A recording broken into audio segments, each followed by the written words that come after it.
This week on RSBANDB Update, Mod Ramen joins us for another installment of Behind the Crown, where we talk about his journey to RuneScape and Jagex. He shares his stories and tells us how a boss is made. We also run down Garden of Kharid patch notes and RuneScape outages.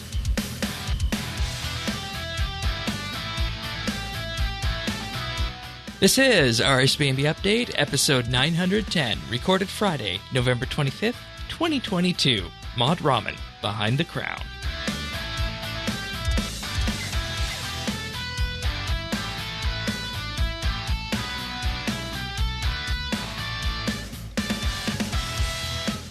Hello, everybody, and thank you for joining us for another episode of RSBANDB Update. This week, I have Sirion sitting in with me. Welcome. Hello, hello, hello. We're going to be going through some patch notes, but the thing that everybody's probably listening to this episode for, and I don't blame you for it, this has definitely been a wonderful experience in recording this. We have Mod Ramen this week for a Behind the Crown special. A couple weeks ago, I was able to sit down with him, and we're bringing that Behind the Crown special to you guys this week. We had a fun discussion about a lot of things, talking about his journey with RuneScape, how he got to Jagex, and a question people have probably been wondering for a long time: how in the heck do you make a boss for RuneScape? And he's one of the perfect people to ask for that, having worked on things like Zamorak and Nex AOD and Solak, just to name a few. But we got patch notes this week, and Sirion's here because it's American Thanksgiving. Good to hear from you again. Yeah, it feels like, oh, Sirion is here. It must be Thanksgiving in America these days. Yeah. We did this before. I think this is the third year in a row or something like that. We did this before for Needle Skips as well, because that was Thanksgiving. Oh, was that a Thanksgiving one? Yeah. And until some of our Elder God Wars coverage, it was the longest show ever. So this show won't fit into that category, but it'll be a good one nonetheless. You guys can follow along. Full show notes are available at update.show. You can find me in-game on Fresh Start at Shane with 3 E's or Shane12088. We also have the Friends Chat, BitsBytes, and Sirion is just Sirion, zenning out at archaeology at some points. But let's start with patch notes this week, in particular with the Garden of Kharid, because we got some changes to this, changes people have asked for, some changes that have ruffled some feathers. So just starting off, you'll see. That's a specialty, right? That's a specialty. Patch notes that ruffle people's feathers. That's right. So these first few don't. So they added politics. And I didn't realize that until we were recording. Added politics? Yeah, that's an early release of the new skill. That's the druid's name, politics, to the NPC contact spell. So you can ask about the Garden of Kharid's daily seed. I thought it was a new skill when you said that. No. Politics. No. So NPC contact allows you to get the daily seed, and change I'd been waiting for. Weeded herb patches now have a configure option so that players with the plant power upgrades can use that to set a default number of seeds. Yes. Finally. Because, for people who have the full upgrades like myself, I'm not going to be doing anything in the future but 10. So, there we go. Yeah, it's one of these, you get better at the game and the game experience, the UI becomes worse. Yeah, there's just so many things around the edge to tackle with this, right? It's. We could go about this. Like, I think the example I gave when the release first came out was like, it's the same as the archaeology shortcuts. Like, Everlight is great until you unlock like the inside area, and all of a sudden you can't just jump over the scaffolding anymore. You always have to have a second click. Yeah, it almost seems so weird to me when the UX starts putting up new barriers and clicks when you get better at the game. Like, I get it, but surely there's a more elegant solution to this. So, and I don't know what that would be for this, rather than a menu when you plant herbs. So I guess that's the set default option. At least have like right click options or something like that. Like plant 1, plant 10. Okay. I don't know. Right, because there's no plant 1 or 10 or whatever for this. It's just a configure option and plant. So it's better than nothing. Yeah. And, I'm happy for it. I've been sticking with my 1. I don't know. The diminishing returns feel bad for me. So. But I mean, you're still going to get more herbs at the end of the day, and that's what it's all about. So. Yeah, or you could just do 10 times as many runs. I don't think we want to do that, but in any case, no. Adding multiple items to compost bins will now prompt the player for quantity, allowing players to place multiple items at once. Whew. I feel like this could have come out with the farming skill in 2005. But here because we are. this already worked with noted items. You could just throw a whole stack in. Oh, this is like yeah, that's a good quality of life one. Yeah, I don't have to tell you the number of times I ran back and forth between the bank to dump my hundreds of Infernus Pyroclasts in there. So now also on this, farming stores now sell bucket packs since there's because there's an upgrade with the Garden of Kharid that makes it so that you don't need to use a bucket on the compost bin or have buckets in your inventory to take compost out, and it just gives you it in a bucket. So at this point, buckets are infinite basically from that. So why not just have a bucket pack? Yeah, I don't have that upgrade, and I'm actually you can set a game setting so that you automatically destroy. Get destroyed, which is nice because with all these new herb patches, my herb run inventory is massive, and I have very little space for actual herbs. Yeah.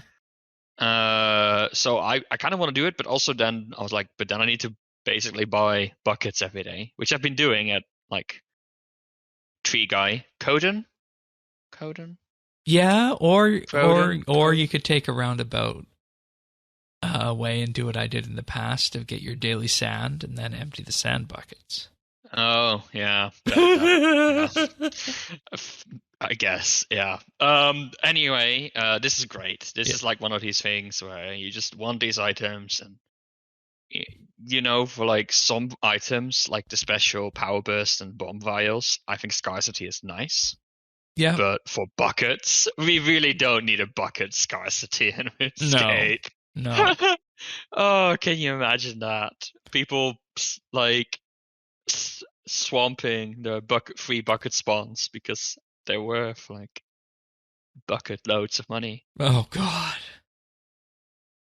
Of course. I mean, you're on the show. We should have expected a pun. And that only took you 7 minutes. So, Papa Mambo now stocks 5 vine herb seeds in his store, up from 2. And these are good because this is how you make juju potions, and it beats having to go stack up a whole bunch of herblore habitat favor and then see what happens in terms of the stack of seeds you get if you want to grow any of the herbs needed for juju potions. So that's a huge win in my book, because I actually grow my own. I think it's a goon for my juju farming potions. I have never, ever, ever, ever bought a juju farming potion. I have never, ever, ever made a juju farming potion. Oh, okay. All right. And instantly harvesting herbs via the farming skill cape will now display more clearly about the amount of herbs gained, and this makes sense. That is so lovely. Like, I saw the output when using a patch bomb, and it tells you exactly how much you get from like the aura and the thing. And whenever I wear the farming cape, I'm like, did it apply the bonuses? I don't know. I'm just gonna assume that the game is doing the right thing, but kind of don't want to wear the farming cape because I'm not sure. Right, exactly. And, I got told numerous times about this one that it was a secret and they couldn't tell me what this was about, but a secret hidden within the Garden of Kharid has had its defense requirement removed, and I wonder what that could be. The patch note says, and what this is talking about is a hidden trading sequence or similar kind of thing like that exists in the Garden of Kharid, a hidden part of that update. And that's all I'm going to say on this. If you want to know more about what that is, you can take a Google on that, and you'll see what it is. Now here's one that ruffled the feathers. Reduce the amount of thieving XP you get from pickpocketing Cruxical Knights, bringing them in line with other thieving training methods. Okay, the numbers on this brings us down to about 800k XP per hour, which puts these on par with AFK safe training in the wilderness.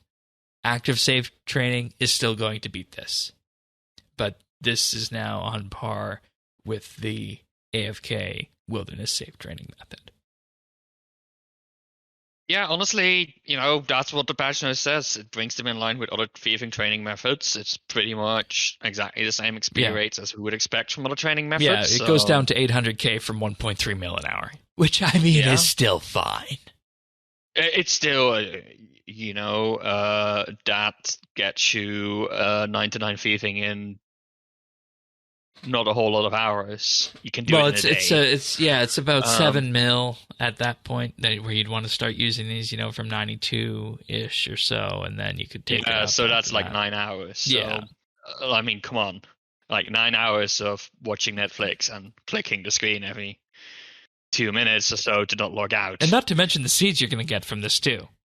And exactly. And this is why this is important, and I know this is where you and I want to go on this, is that this has choice in terms of, do I go do AFK safes in the wilderness, or do I go do these guys in the desert that looks a little bit nicer?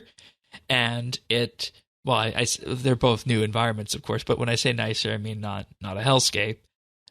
And you get seeds from this. Yeah, exactly. I can't be mad about this. And I honestly think this was the original intention, and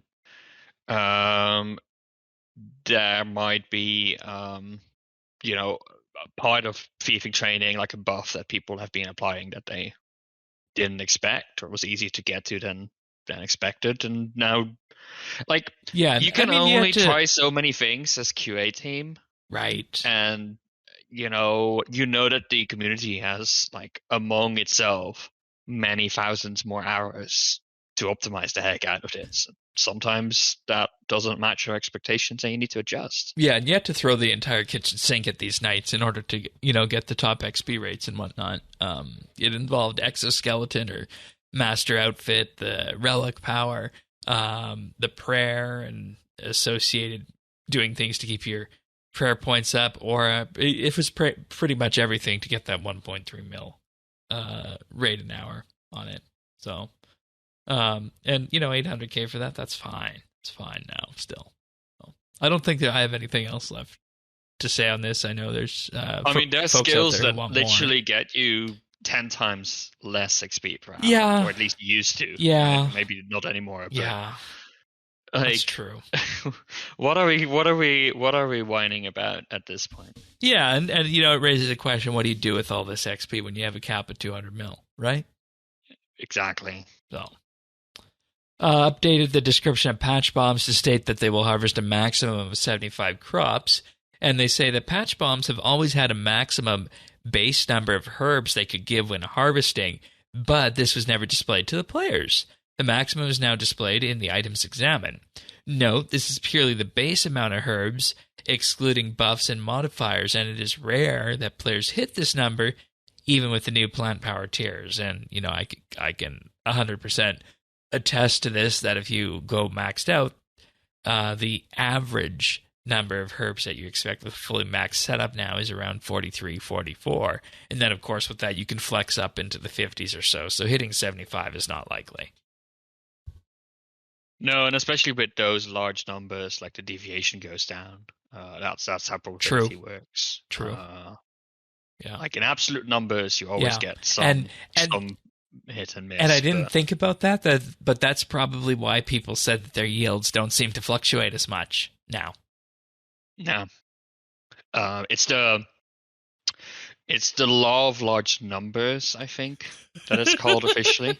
Okay. No, yeah, it's a very descriptive name. It's either the law of large numbers or the law of averages or something like that.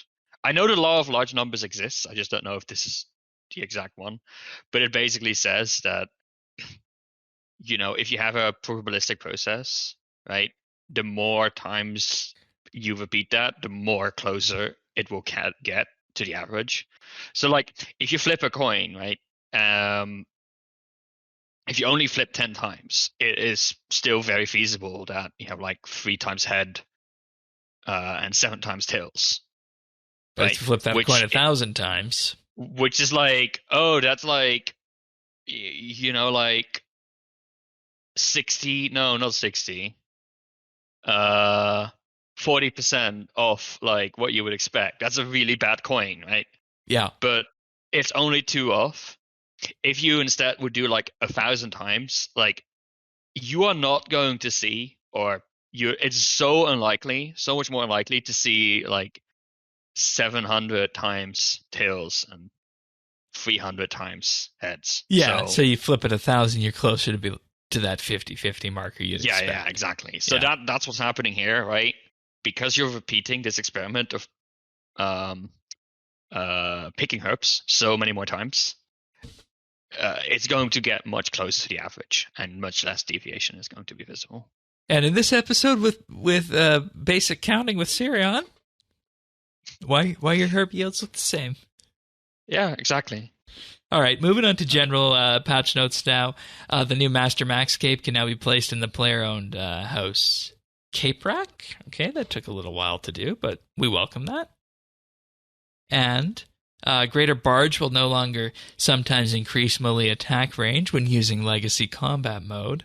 And they remove some clunkiness from the Greater Barge ability, including that the Greater Barge buff is no longer lost if you click a target. Yeah, that's something. And fix some issues that prevented Greater Barge from working correctly if queued with the ability queue system. Okay. And on this note, I'd like to say that 10 years ago this past week is when EOC came out. Wow, 10 years ago, huh? Yep. So, because how old is RuneScape? It's like just over 20, right? Yeah. Well, RuneScape 2 was 2004. And then we had Classic before that, from 2001 to 04. But yeah, the game. So we've since RuneScape we've had 2, EOC for longer than pre-EOC. We didn't. Yeah. Wow. Yeah. That is pretty surreal thinking about it that way, because it all still feels so. It feels controversial sometimes. Yeah, but also like, it feels so fresh still. Yeah, like that too. And well, not well. It has many problems, but as in, it. I can still very vividly remember the release of EOC. And maybe that's just a reflection on us. Maybe. I guess so. I guess we're getting old. We're like, remember those days? Maybe. It's just, yeah. Well, there's somebody who remembers those days, and it's right up after this patch note where Tool Leprechauns will no longer note Calquit seedlings, or saplings, rather. Yeah, this was a bit numerous of us farming people just as recently as last week on this, so yay, that's been fixed. But I mentioned folks who remember the advent of EOC, and when we look at who we've had before on Behind the Crown, we've had folks like Mod Shrike and Mod Stew and Mod Blackwitch, of course, but this month we sat down with Mod Ramen, and he has a very interesting story about how he found the game, how he found Jagex, and how all that has factored into his journey as a content developer at Jagex, and what that means for his own recreational RuneScape time. So we had to sit down with him, chatted with him for about an hour, 15 minutes on that, and we're very pleased to bring that chat to you right now. Hello, everybody, and welcome back to another installment of Behind the Crown, and this time we're chatting with Mod Ramen. Mod Ramen is a senior content developer at Jagex on the RuneScape team. He's worked on a number of projects, including bosses, including the likes of Nex AOD, Solak, most recently, of course, Zamorak, and he's also worked on everybody's favorite holiday-themed quest, Violet is Blue. Welcome to the show. Hello, thanks for having me. I've been a big follower of the podcast over the last couple of years, so really lovely to see you guys reach out. Oh, have you? That's wonderful. That's wonderful to hear. And what we want to do with these Behind the Crown specials is, in effect, give the community a chance to know you a bit more, let you introduce yourself to the community, talk about what makes yourself passionate about working on RuneScape, and in your case, the game of RuneScape as well. And I think over the next 45 minutes to an hour or so, we'll paint a picture of that. So we're going to start off with a bit of a quick-fire question round. So what's one fact about you, Mod Ramen, the person, that folks should be aware of if they're not already? One of the my most interesting fact, I'd say, is I didn't really pick the online tag Ramen.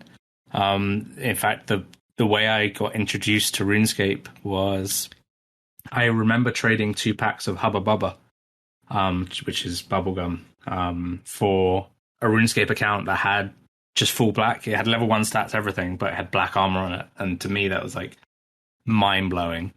And the name of this account had Ramen in it, and therefore my name over the years evolved into Ramen.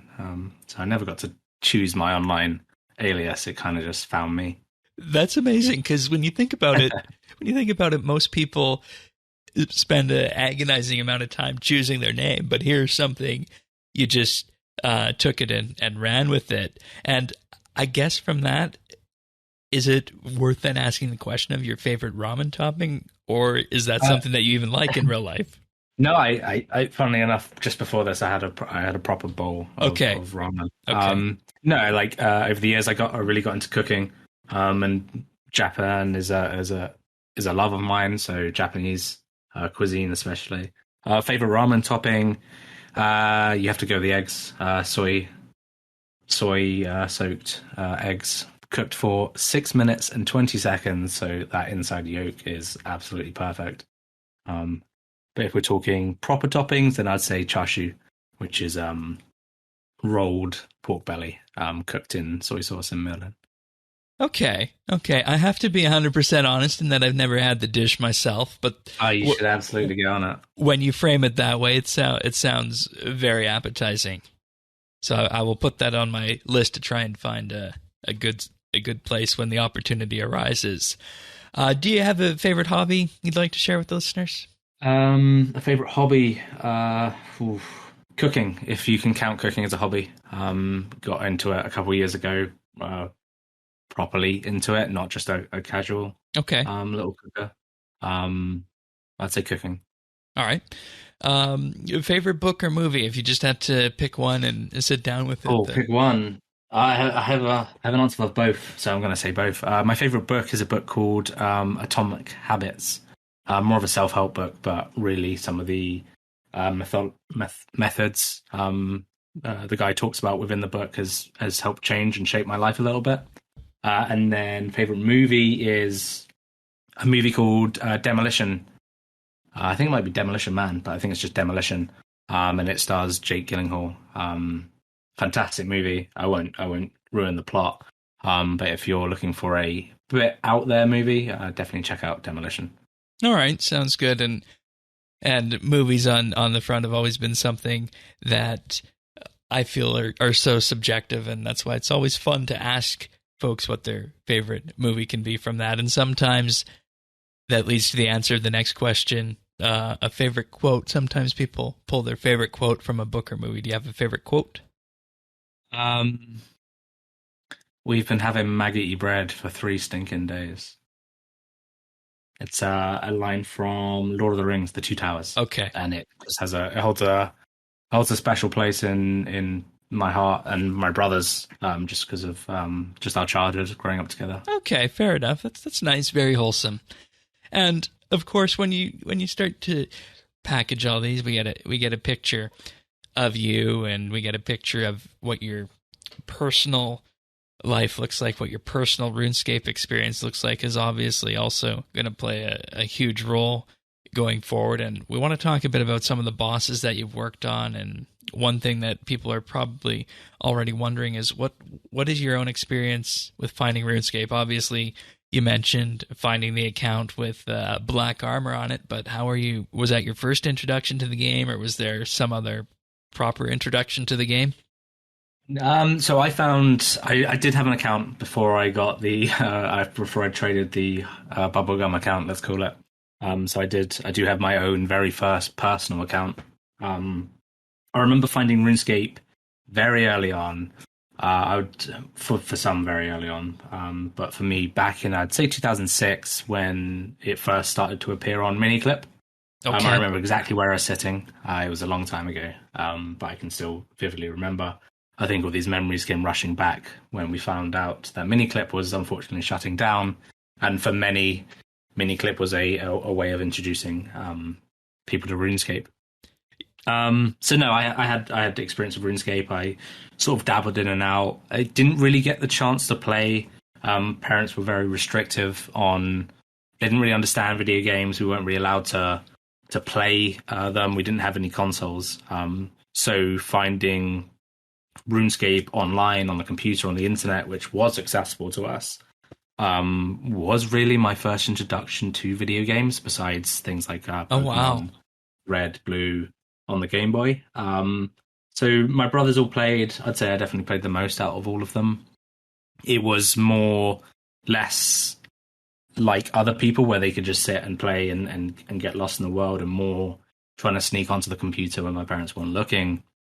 I remember recording like my first Halloween events, which would have been Web of Shadows, when we got Eek, or the Witch's outfit, which was the quest Swept Away. So that's around when I first started playing.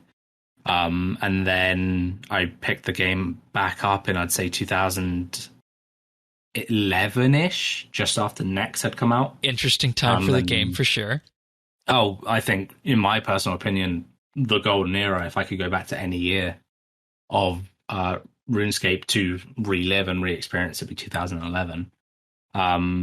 But yeah, I remember picking up and getting membership around 2010, 2011, and all I wanted to do was go to Nex. I remember like hosting Bandos masses to try and get leveled up, try and get gear, try and get money, and then eventually moving on to doing CoinShare Nex masses, because Nex for some reason just completely gripped me. And Nex itself today is a boss, of course. It comes out for somebody's Reaper task. It's easily soloable and whatnot. But I think at the core of that goes back to that very essence of what drew you to Nex back in 2011. And from that, maybe to other aspects of the game as well, because RuneScape is the classic thing where you set one goal and then you find, 5 different goals along the way. Was that also part of your experience that hooked you into it? Yeah. That and YouTube, on like seeing people with their full Pernix Divine, all 5-manning Nex, and then you had Wooks's amazing moment where he managed to be the first to solo Nex. Seeing all these amazing feats be pulled off drew me in, made me feel that I could one day do that. I was a little far behind, and with the little amount I could actually play, I wasn't able to fulfill the destiny back then. But yeah, it was just more how RuneScape was popping up into YouTube. We had a lot of video creators back then. So I was very exposed to it, was still playing. And I don't know what it was. I think just killing bosses became an interest and a love of mine. So would you say then that you were always a PVM RuneScape player, even going back to the core of when you made that account? Within RuneScape, yeah. It took me a while to get to boss killing level, but just being able to go to Bandos for the first time and that being all I wanted to do, I just got hooked on Corp. We would all go to masses, and you'd do like loot share masses for Corp beasts, in hopes you'd find a sigil. And because I remember when those shields came out from Corp, they were really special back in the day. Obviously, they're not as important now, but they still maintain a spot in some of the high end tanking rotations, and that's always a neat thing to see with RuneScape. bosses, how they can do that.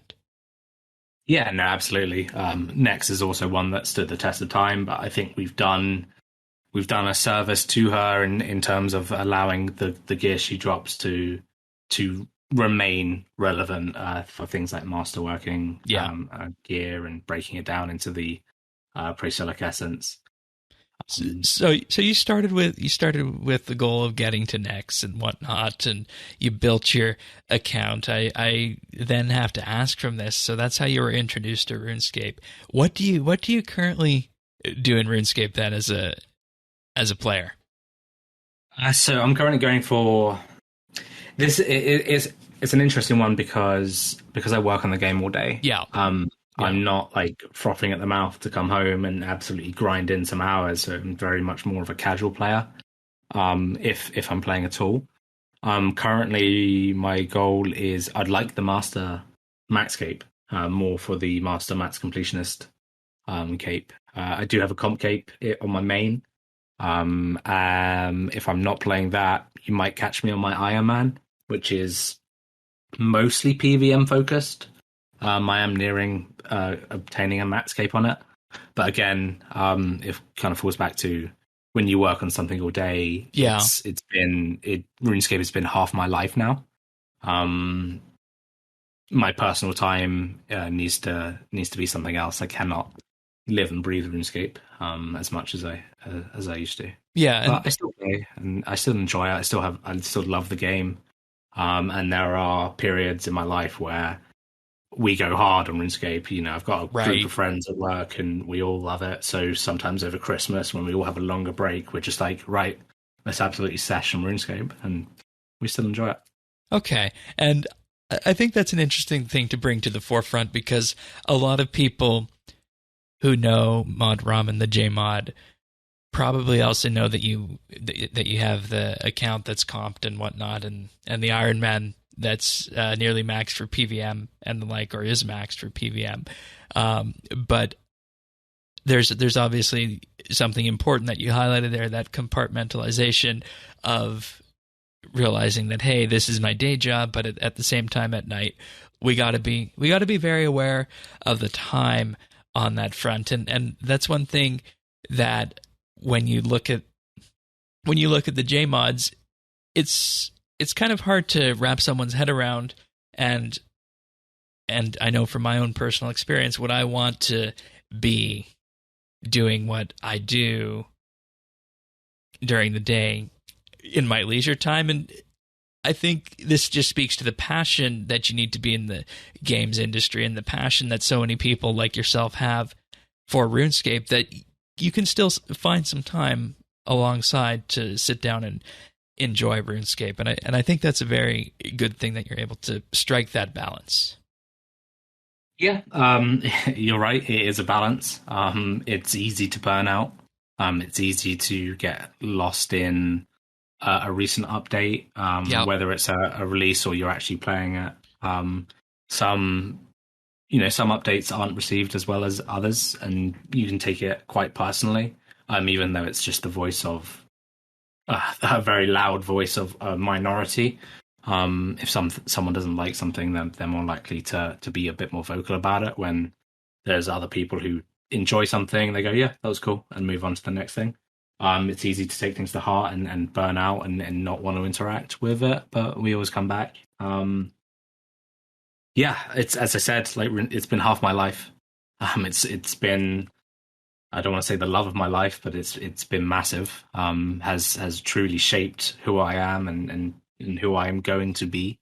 And I would like to say, once I leave, I would still drop in and play and maintain my completion escape. But I've never really experienced RuneScape as a player without being a staff member. That's as interesting. A proper maxed completion escape. Right. Looking forward to upcoming content. Maybe I had about a year or two as that before I joined Jagex, but other than that, yeah, I'd like to experience that and see what it's like. Yeah, that I'd imagine that would be quite jarring, in that, like you said, it's been most of your RuneScape life you've been with Jagex at that point, and then it would probably take some time to time to get used to.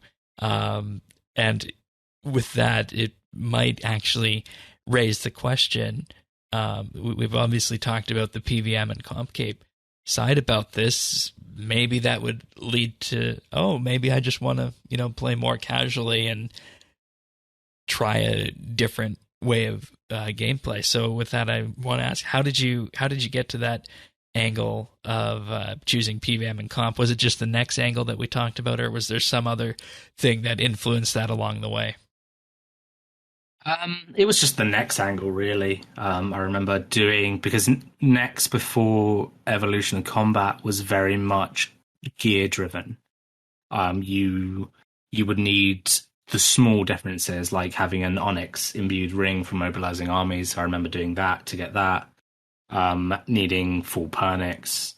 So I remember slowly upgrading each piece of gear. I remember getting my first Pernix cowl, running around in a chaotic crossbow with an eagle-eye kite shield, because I would have to sell the divine to buy a Pernix cowl because of the expense of it all.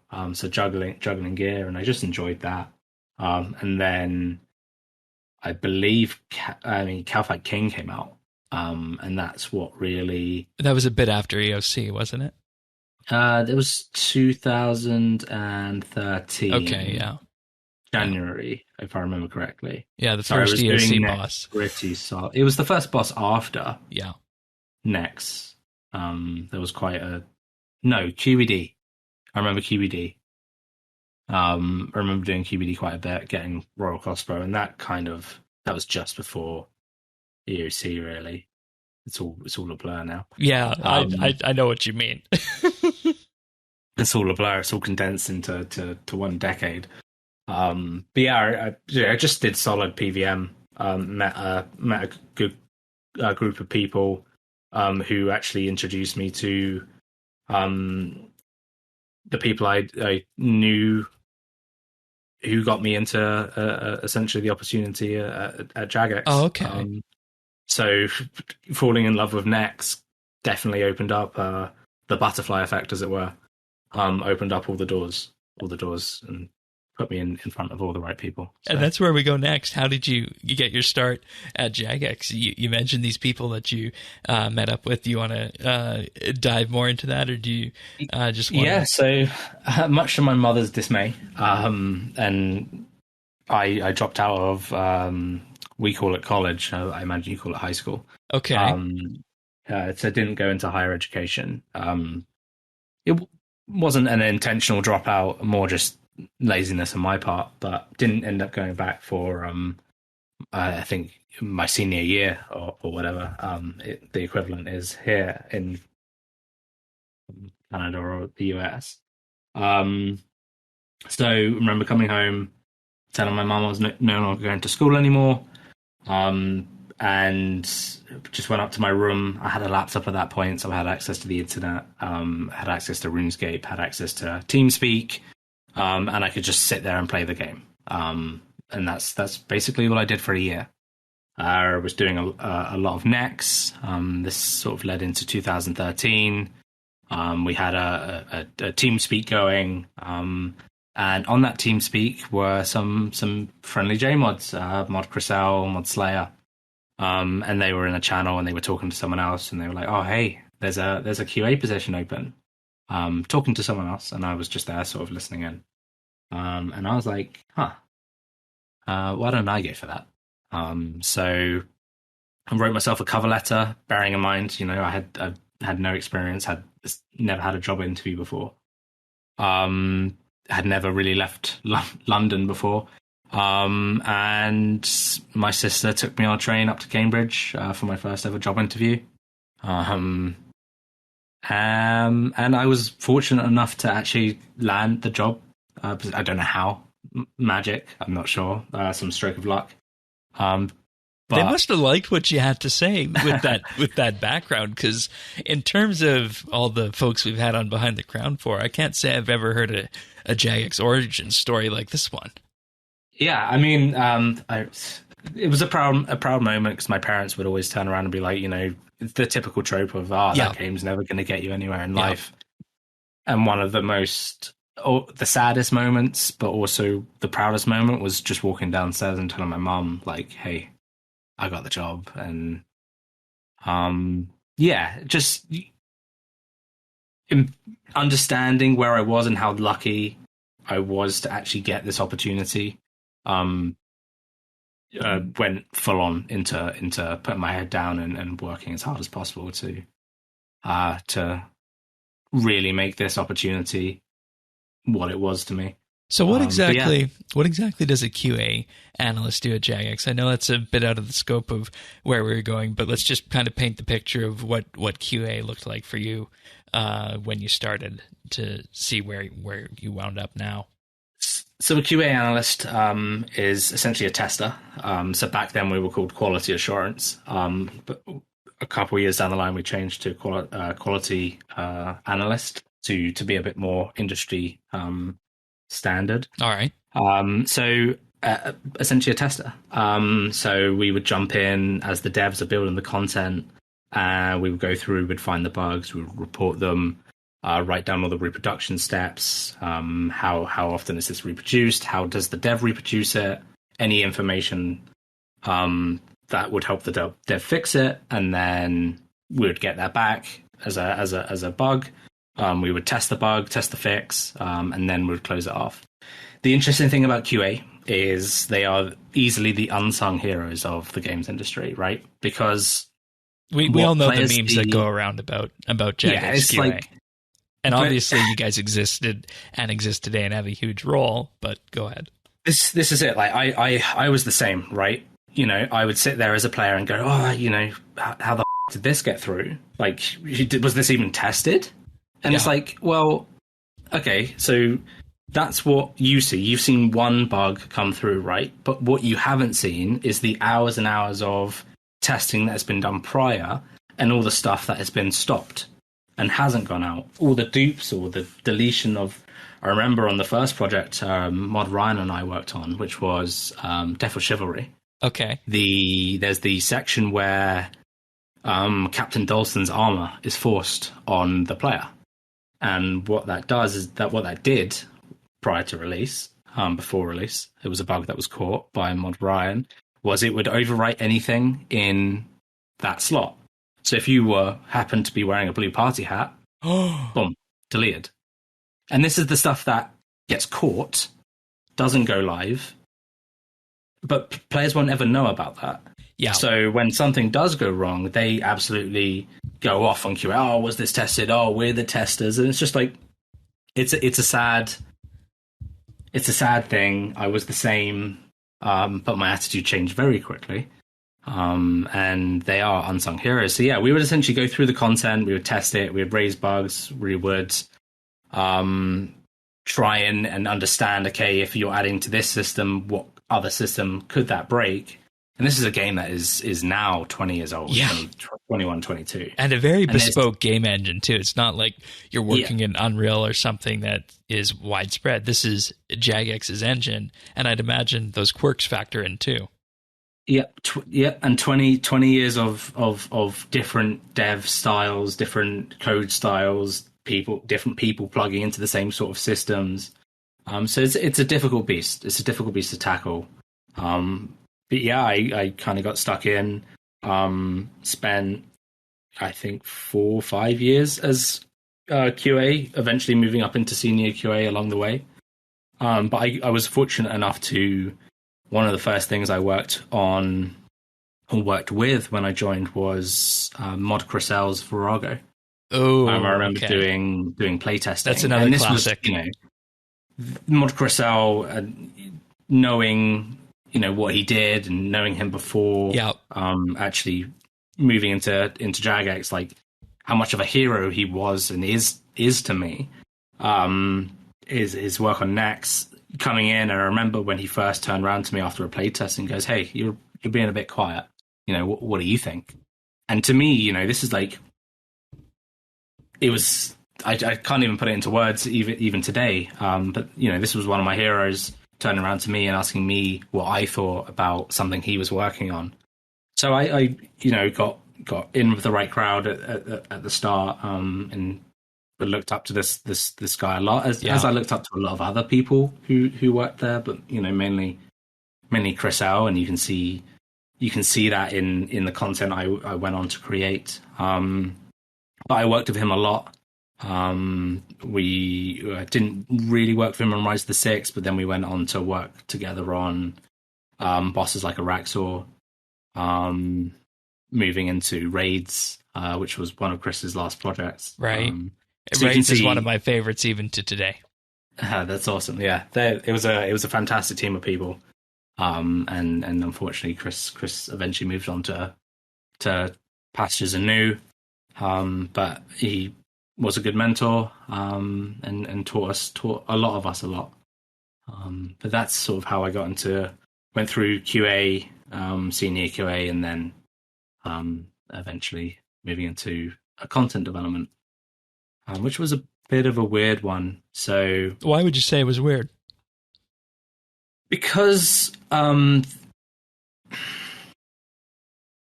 just the way it all happened. I remember wanting to, not necessarily naively, but remember being excited about over the years in QA and senior QA. We, as QA testers, would have access to RuneScript. We would actually have access to the editor. Right. And sometimes we would be able to, fix our own bugs or fix a typo and actually get stuck in, learn to code. And in lunchtimes, you would have senior devs help us learn how to code. One of the amazing things about Jagex is there is a lovely mentoring attitude of devs helping QA learn how to code. And that's how a lot of, myself, I think Chris also started off as a tester. Ryan started off as a tester with me. A lot of the testers that come through eventually go on to become content developers. So over lunchtimes, considering I was a high school, college dropout, had no prior coding background, prior coding knowledge, would spend lunchtimes and after work just messing about, making things, making an NPC talk, making an NPC walk. And then one day I was like, I'm going to make an endgame boss. Now, I can imagine, this young little kid who was me going to a Legend of a Dev and going, hey, I'm going to make a boss, an endgame boss. And they're like, sure you are. Like, I encourage that. Go nuts. Knowing that, hey, that's a very difficult thing to do. Yeah. However, perseverance, a lot of evenings, a lot of lunchtimes, I eventually got it to a point where I was like, hey, I can do this. Remember pitching it to Dave Osborne, Mod Osborne, and he was like, yeah, I'll give you assets and time if you can deliver this. And he was supportive, helped come up with a name. And this became AOD, right? And this became AOD, yes. And I was adamant that we wanted to keep this secret because we were going through a time of where we would just announce something and we weren't really doing surprise content. Yep. And at the time I was still QA, so I still had another role to fulfill and make sure I was doing my job, essentially, aside from not being a content developer, but making a boss that is a full-time job for a content developer. So continued it over lunchtimes, a little bit of work hours and evenings, and eventually we announced it in January. We had some players come in and play test it. Nerve-wracking. One of the most nerve-wracking things I've ever done in my life. Having players play your content for the first time, especially not as a content developer. But then we announced it. Players were like, oh my God, what is this? I was very specific with the way I wanted it to go out. I wanted to keep the weapons quite quiet. We were just like, oh, it's going out with just 3 prayers, and players on Reddit right. were like, wow, I remember the story. Yeah. And then, when it went out, they were like, oh my God, there's, tier 92 weapons, and they're going absolutely bananas over it. How big was your smile internally when you saw the players' reaction to that, given your personal experience with Nex? One of the highlights of my life so far. is AOD's release, because of just the level of self-doubt, the level of some doubt from others, and just absolutely nailing it. It went out, and something I try and do quite often is screenshot the positive comments, because the negative can often way outshine. Yeah. If the one negative comment can really cloud 10 really positive comments. So I got a lot of screenshots, which I sometimes go back on. I've got people internally who turn around and said, "Hey, I'm proud of you." You know that, like, just, and for me, knowing where I came from, knowing, life could have gone very different. Yeah. Knowing that I got a lucky break, and managed to pull something like this off was just phenomenal. And I'm very fortunate and very blessed. There was a lot of help. I wouldn't have been able to get there without, the help of people like Mod Deg, Mod Harrison, who came in and helped do the last phase with me. Okay. There was so much support. It wasn't just just me going. I had a lot of support. A lot of time was given to me. A lot of belief was put in me. But for it to go out and be received the way it was, phenomenal. I obviously look back at it now, being a content dev for 5 years, and go, wow, I would do so much differently. I actually dislike going into the code and looking at it, because everyone who does programming absolutely looks at their first, absolutely. or any form of creative, looks at the first things they do, and they were like, oh my God, what was I thinking? However, it's the process, it's the journey, and it shows growth in you today. So AOD kind of paved the way. I wasn't a content dev at that point. However, it took a lot of people asking me internally, saying, "Hey, you should apply. You should apply. You should apply." Especially when you put that frame on it that you were in QA at the time, and you created this boss that at this time has become one of RuneScape's timeless classics, I'll say. And I don't know what went into the assets and creation behind it, but one of the things also that makes AOD, in my view, is that music track that goes along with it, and it just really caps off the entire experience of what you've just described here with that. So that's always music is one of the things that really make a boss, in my opinion. And over recent years, we've done an absolutely fantastic job. I remember giving the audio team the prompts of, "Hey, I want female vocals and 2 Steps from Hell, and I want the players to really emotionally connect with Nex, make her, like, she is a sad, tragic, character at the end of the day. Yeah, she's a badass, but also, behind every badass is a lot of pain. And I wanted players to really resonate with that and understand that she isn't just this monster, and to be able to take a character that someone built up and improve upon and further the story, whilst also paying homage to what they did. I feel I was able to achieve that with Next. So if we look at what inevitably winded up as you becoming a content developer, would you say that the inspiration for work that you do in general, do you view like how an artist would get inspired, or do you take a more systems based approach given your past history in QA in terms of inspiring yourself? Inspiration can come from anything. That's a big thing. I wouldn't say there is anything specific I take inspiration from. I like to look at what is missing. So if you think prior to, and we'll talk about Solak soon, I'm sure, prior to Solak, all bosses kind of took place in a dungeon or a cave, right? Yeah. And I think a game called Ori and the Blind Forest had come out, and it was just this beautiful but also tragic story set in this forest, and it's got orbs that glow and really bring light to this dark place. And that was something I was like, okay, RuneScape is missing this. So how can I take this sort of area and move in a direction with that, with whatever project I'm given next, which happened to be my first project as a dev, I think. Besides from some Invention Batch 2 stuff, was the Lost Grove. Okay, interesting. And you can see if you know Ori and the Blind Forest, you're able to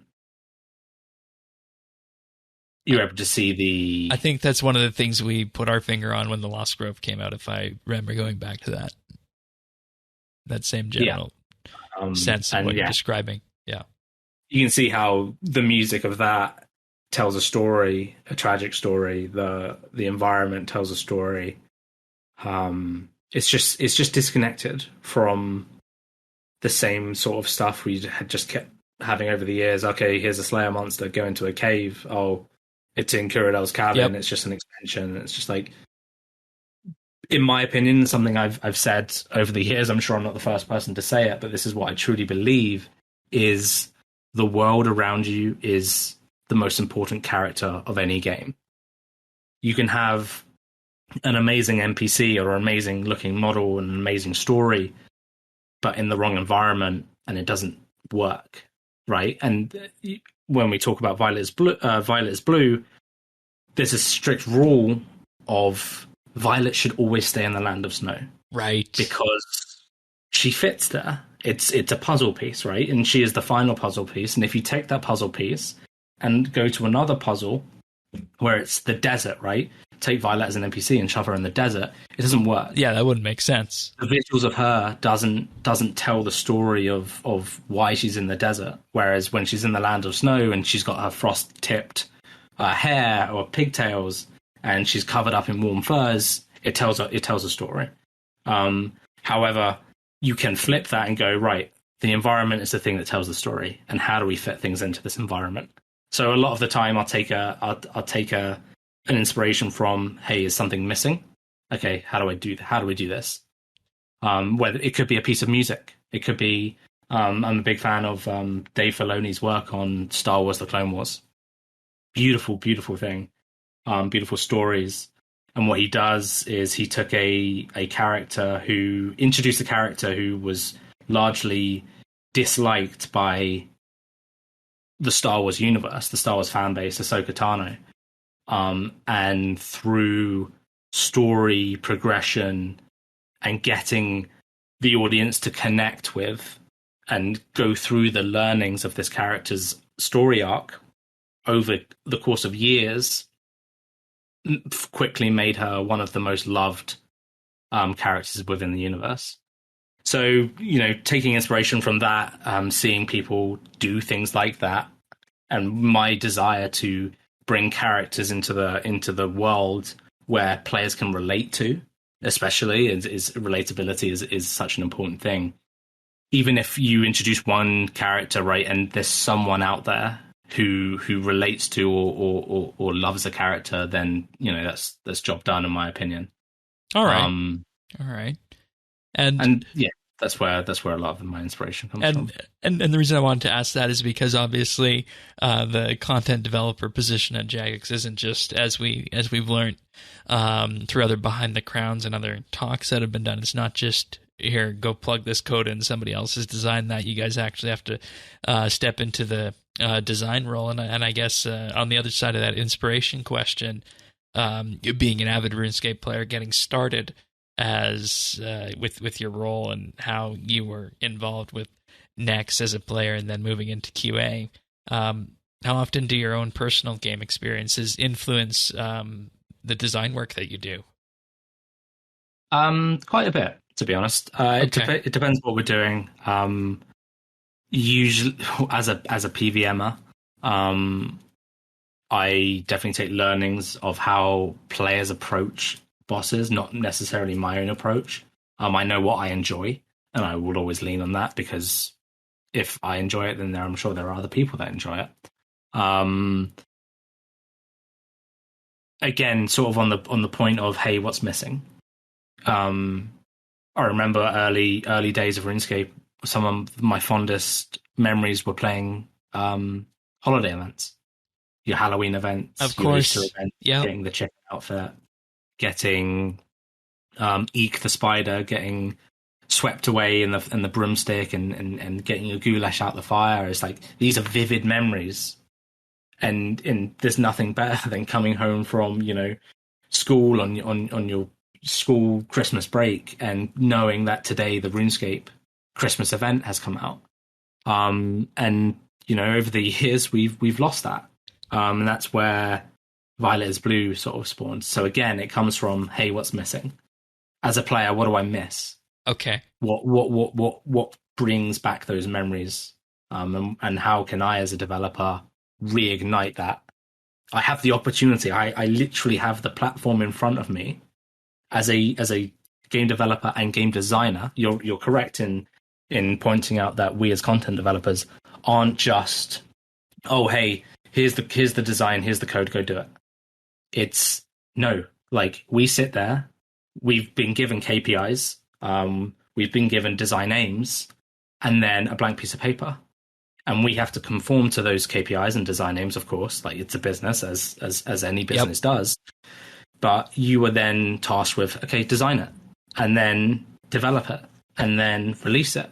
And because of the 3 steps in this process, content development is so mentally taxing. Like, there's so much of us, so much pressure we put on ourselves because, one, we've designed it, right? Cool. Yep. The design has to be good.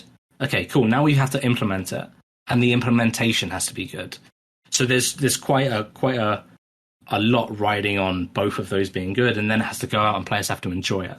So there's so much pressure, and on release days, for me personally, I'll never forget Violet's Blue release day, or Solak release day, or Karapak release day, or Zamorak release day, because these are, you sit there, and I'm shaking. I'm freaking out. Okay. I remember how do you get through that? How do you get through that? Do you just have to zone out? You just have to wait. Okay. You just have to wait. Once that timer goes down and the game reboots, you know that the next time that game comes online, the content you worked on with your whole team, it's obviously not a one-man rodeo. Yeah, there's a massive team behind it. But as the person who mainly did the designing and mainly did the actual code, and you're usually pushed out there as the face of this. But there's a massive team behind it, and that's always important to remember. And that's what I wanted to get to, is that we're talking in the perspective here of you designing something, you implementing it, but most updates these days have more than one dev behind them, and of course you've got your entire team you can lean on for support and whatnot, and I just wanted to make sure that we clarified that in moving through here. It's always worth remembering that. But yeah, so like once that timer goes down and the next time it reboots, the game is like has your design and your content, it's kind of just a waiting game, and then the comments will start to come through. And if it's a great release, it's electric. It's just you go home, and I'll go home and I'll cry. I'll sit in the garden and I'll just burst into tears because the time and effort and mental tax that goes into these things, and to see it pay off, and to see Violet is Blue go out, and players around the world who may not have been able to experience Christmas, or our parents themselves, and or are reliving memories of doing past Christmas events. It's just like the one comment can absolutely push you over the edge. And a lot of the time, I'll sit in the garden and I'll just burst into tears because it is overwhelming, whether it's positive or negative. But hey, like every dev goes through it. Every update we do has to go out the door. Like that reboot timer has to go on the screen at some point. And players have to go through the content at some point. So it's a mentally taxing job, but we all love it. So, and you've just taken us through the process from the start through the implementation, and then what it's like for an actual update to come out. I don't think many people in the player base know what you have just experienced. I certainly didn't. You've taken us through a huge range of emotions there on that, which I think is a perspective that people haven't had before. But when it comes to, let's just look at AOD for a minute here, then we'll move on to Solak. You started AOD as a passion project. Yeah. Did you have design goals when you imagined that in your head, or is that something that moved along over time, and that leads to a wider question. How do you design a boss? Do you just start with mechanics? Do you start with this has to fit to this combat range? Just let's talk for a little bit about how you would design something. Interesting. Yeah, so AOD actually didn't start out as next to. It started out as something just called Tantabus. It was just like it was Calgare the Warmonger. The old model. So by the time I'd started working on pre-AOD, let's call it, Calgare the Warmonger had been graphically updated. But I still had affection for the old model, so I dug that out of the archives, the forbidden art assets, and I just plopped it down, scaled it up by 10 times, gave it a high combat level, gave it level 120 combat stats, and plunked it down in a square arena, which was the fight killing arena, which I copied the map and shoved it into my own map and was like, cool, I'm going to make a boss.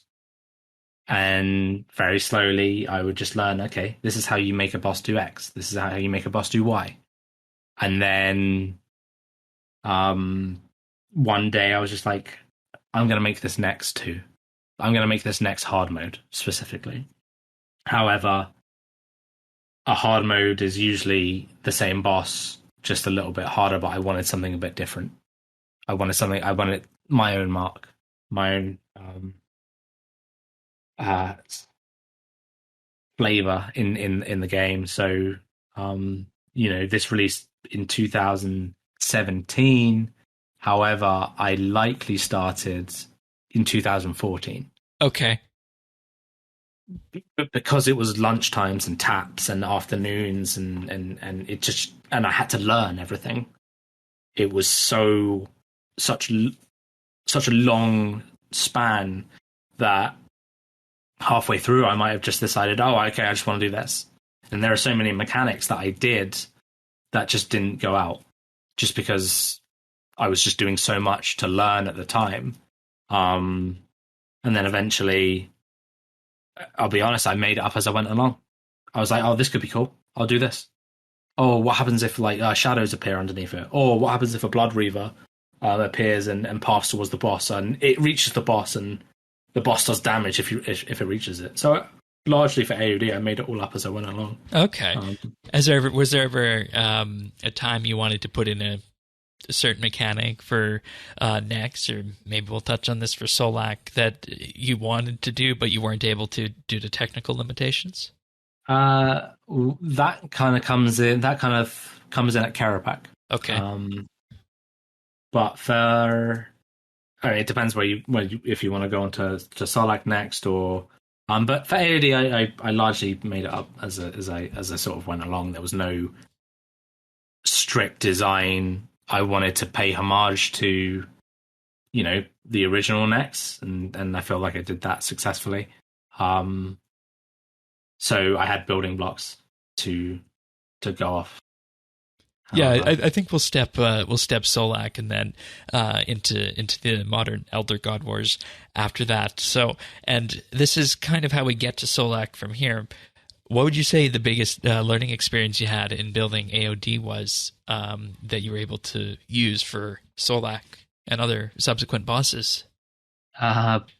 Making bosses is hard, and no matter what you design, if you give the players a door to go through, they will do everything in their power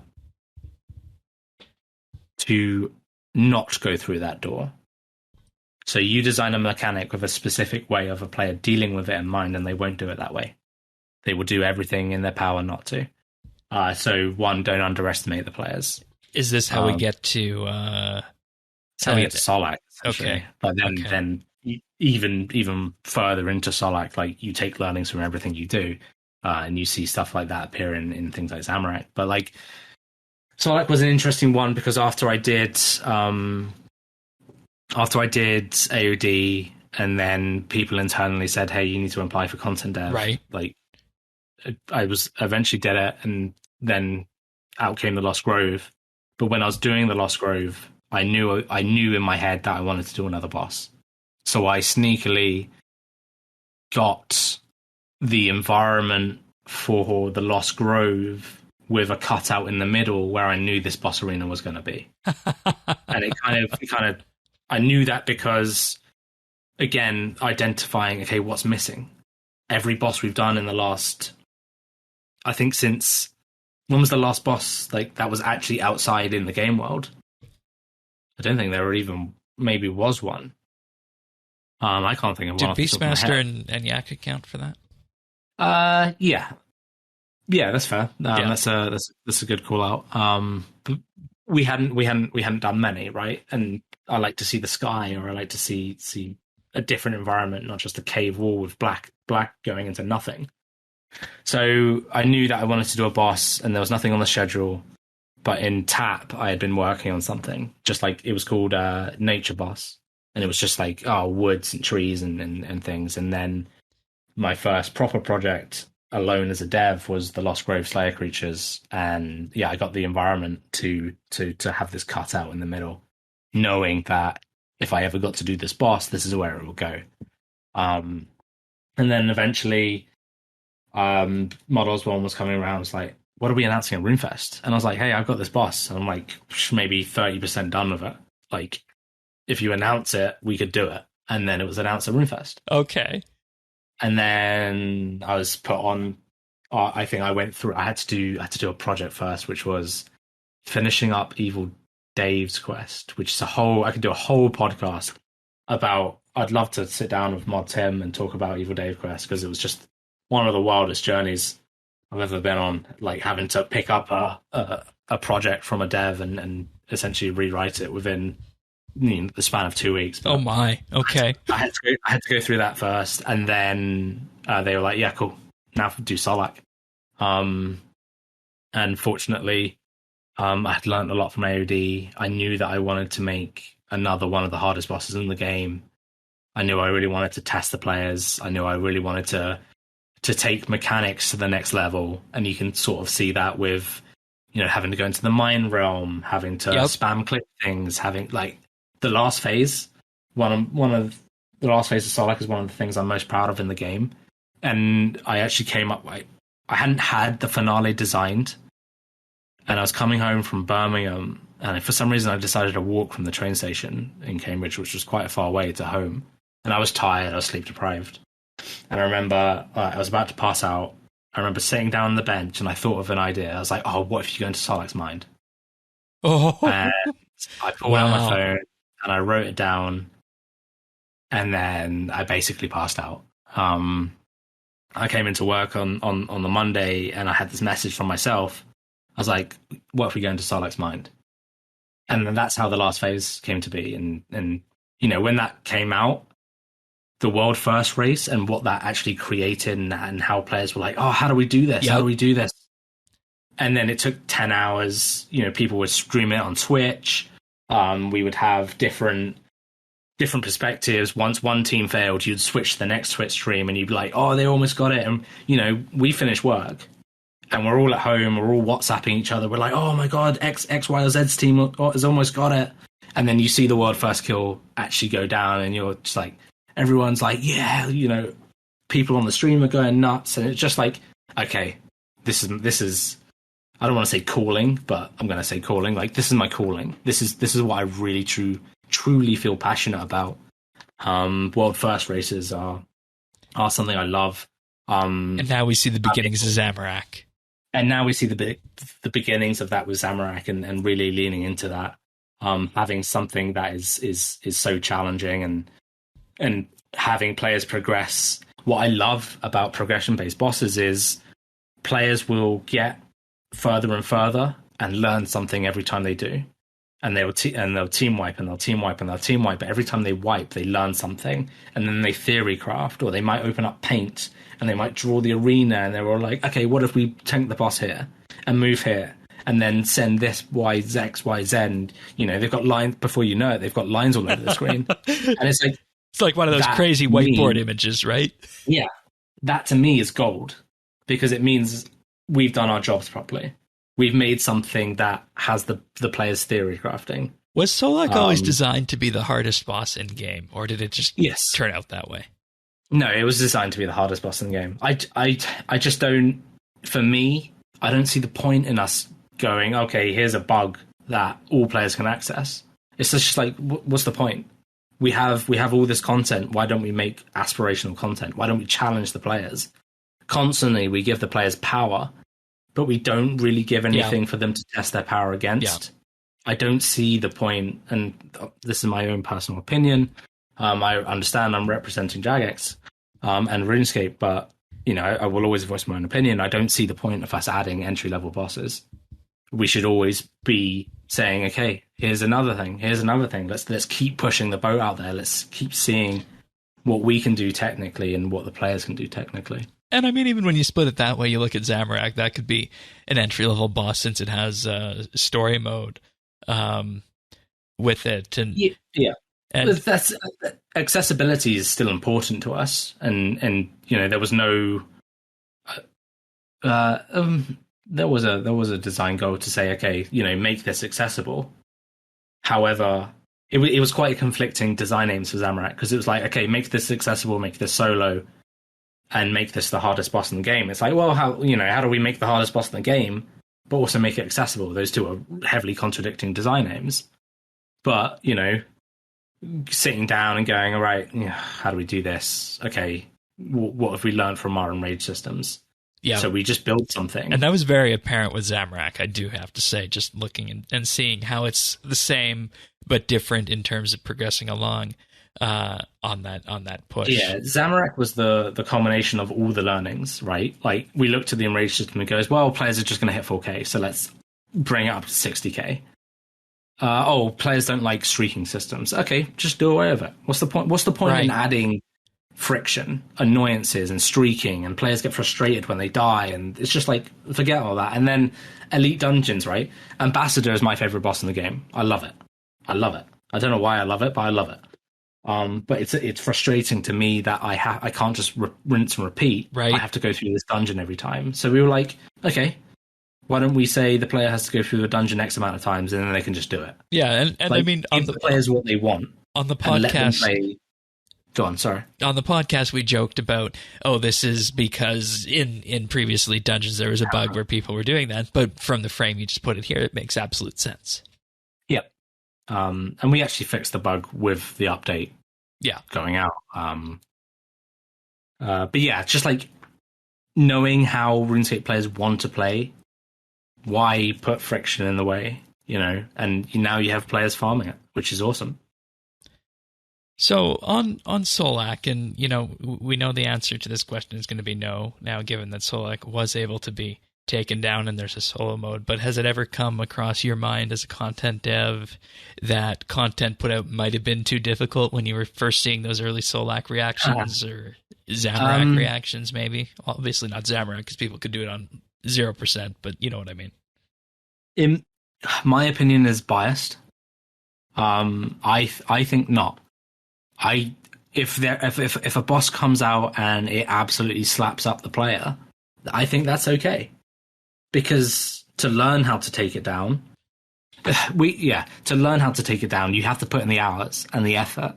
You have to learn something. You have to learn how to adapt. And RuneScape players have had it so easy for so long. They've been babied and mollycoddled and just like given an easy path. And when you release bosses into the game, they should be challenging. They should walk in and go, okay, the first, Solak hits, 5 to 6Ks. So the first time a player goes in, bang, they're getting hit for 70% of their life. Yeah. Half their life. And it's just like, and the first mechanic was specifically made to wipe the whole team, because the first thing that happens is everyone gets this 7K hit, and if one person or two people miss their pads, it's a wipe. So the first experience you get in when you go in is like, okay, this isn't going to be easy, and rightfully so. I don't think it was too hard on release. I think we listened to a lot of the vocal minority. Again, everyone's like, right, whoa, why can't I do this? Why can't I do this? It's like, well, learn how to do it. And I mean, look at other games too. There's other veteran and very difficult content in other games that only a fraction of the player base is able to do. And this is when you put it in that frame, that's what these bosses fit into. Yeah. Now, obviously, we have taken learnings Yeah. from Solak, and that's why Zamorak introduced a story mode or a hold your hand mode, whatever you want to call it, or starting off at zero in Rage where it's easy, and then you can slowly ease your way into harder and harder and harder and harder. But in my opinion, you can look at games like World of Warcraft where they have a normal mode, they have a heroic mode, they have a mythic mode. Yep. Now players don't just go into mythic mode. They learn the mechanics in normal mode, then they perfect the mechanics in heroic mode, and then they challenge themselves in mythic mode, right? And that's something I imagine we're going to move towards. I don't see us releasing something like Solak where it's just the hardest mode. Because whilst I think it's a cool idea to do, it doesn't make sense from a company's point of view to say, okay, only the top 0.5% can do this piece of content that we spent X amount of time in-house developing. You know, if you put that into, okay, there's 2 devs, 7 artists, audio, marketing. Yeah, it doesn't make sense when you start looking at it that way, right? Yeah, if you look at it from a cost to player interaction, it doesn't compute. However, when you say, okay, here's a story mode and here's an easy mode and this is accessible, but there's also a very hard mode for the players that want to, you know, knock themselves against the high scores, and so looking at the Zamorak high scores now, you know, the top trio now have 8,620 in Rage, and they're slowly starting to slow down. So this is long form content, accessible content, farmable content, repeatable content, etc. Right. It makes sense from a business point of view to approach things like that. But on release, in my opinion, it was fine, and players just needed to learn how to do it. All right, and this is a bit of a philosophical question, I guess. You can answer it as a developer or player. But in your mind, what is difficulty? And the reason I think this is even a question that's worth asking is because there's a huge gap in this game between somebody who does casual Slayer combat, somebody who's going for Reaper Crew, and then the people you just mentioned who are pushing in Rage at Zamorak currently. And if you were to just sum it up quickly, what is difficulty in RuneScape? Difficulty is not putting in the time and effort. Because with RuneScape, everything is very scripted, right? Like, you can go into a boss and the same things happen at the same time, and you just need to sequence it. You just need to know how to react and engage and learn the sequencing and know that, okay, the boss is going to do this, and you have to do your own sequence against it. It's a dance, right? If your partner's out of sync, you're going to be out of sync. But can you get back in sync? Yes.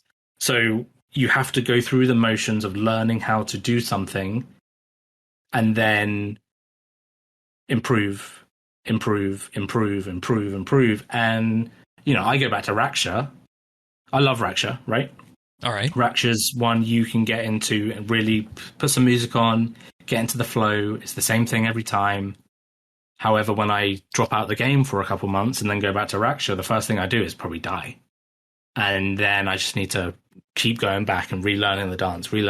And then, because of muscle memory, I'm just back into the swing of things. Right. That's actually a really interesting never really wanted to get into learning things. And it's like when Raksha came out, it was a prayer switching boss.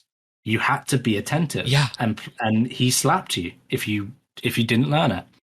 Now, yes, it's incredibly frustrating to die over and over, especially with the current problem in our game of death costs. Not going to go there. That's a topic for next year. That's a topic for next year. However, players just need to be consistent. They need to actually go to things and learn things. Things aren't difficult once you know how to do them, but players don't want to put in that effort, and that's what difficulty is to me. It might not be the answer you were looking for. No, that's fine. I wanted an honest answer, because of your unique perspective as both a player and a content dev. That's a perspective you're not going to get anywhere else, and you don't hear day to day.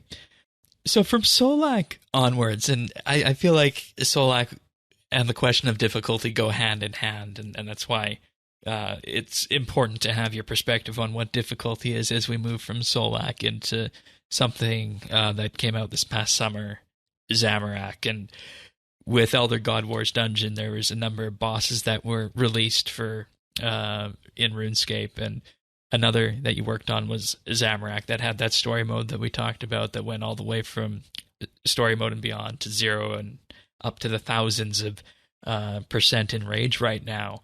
And what were the initial design views behind the logic in that? Was it just all those learnings from AOD, from Solak, and your experience as a PVMer that led to having this huge breadth that could experience this boss, or were there other factors at play too?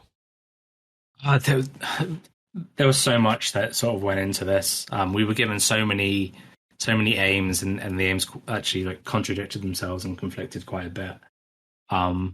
But again, myself and Mud Sponge as the two devs to work on it, we knew we wanted to make something mega hard. We knew we wanted to lean on the rage system. We had seen people like Evil Lucario absolutely smash Telos over the years. We had seen people like them smash into Arc Laser, and we were like, okay, well, 4K probably isn't high enough. So what happens if we uncap it?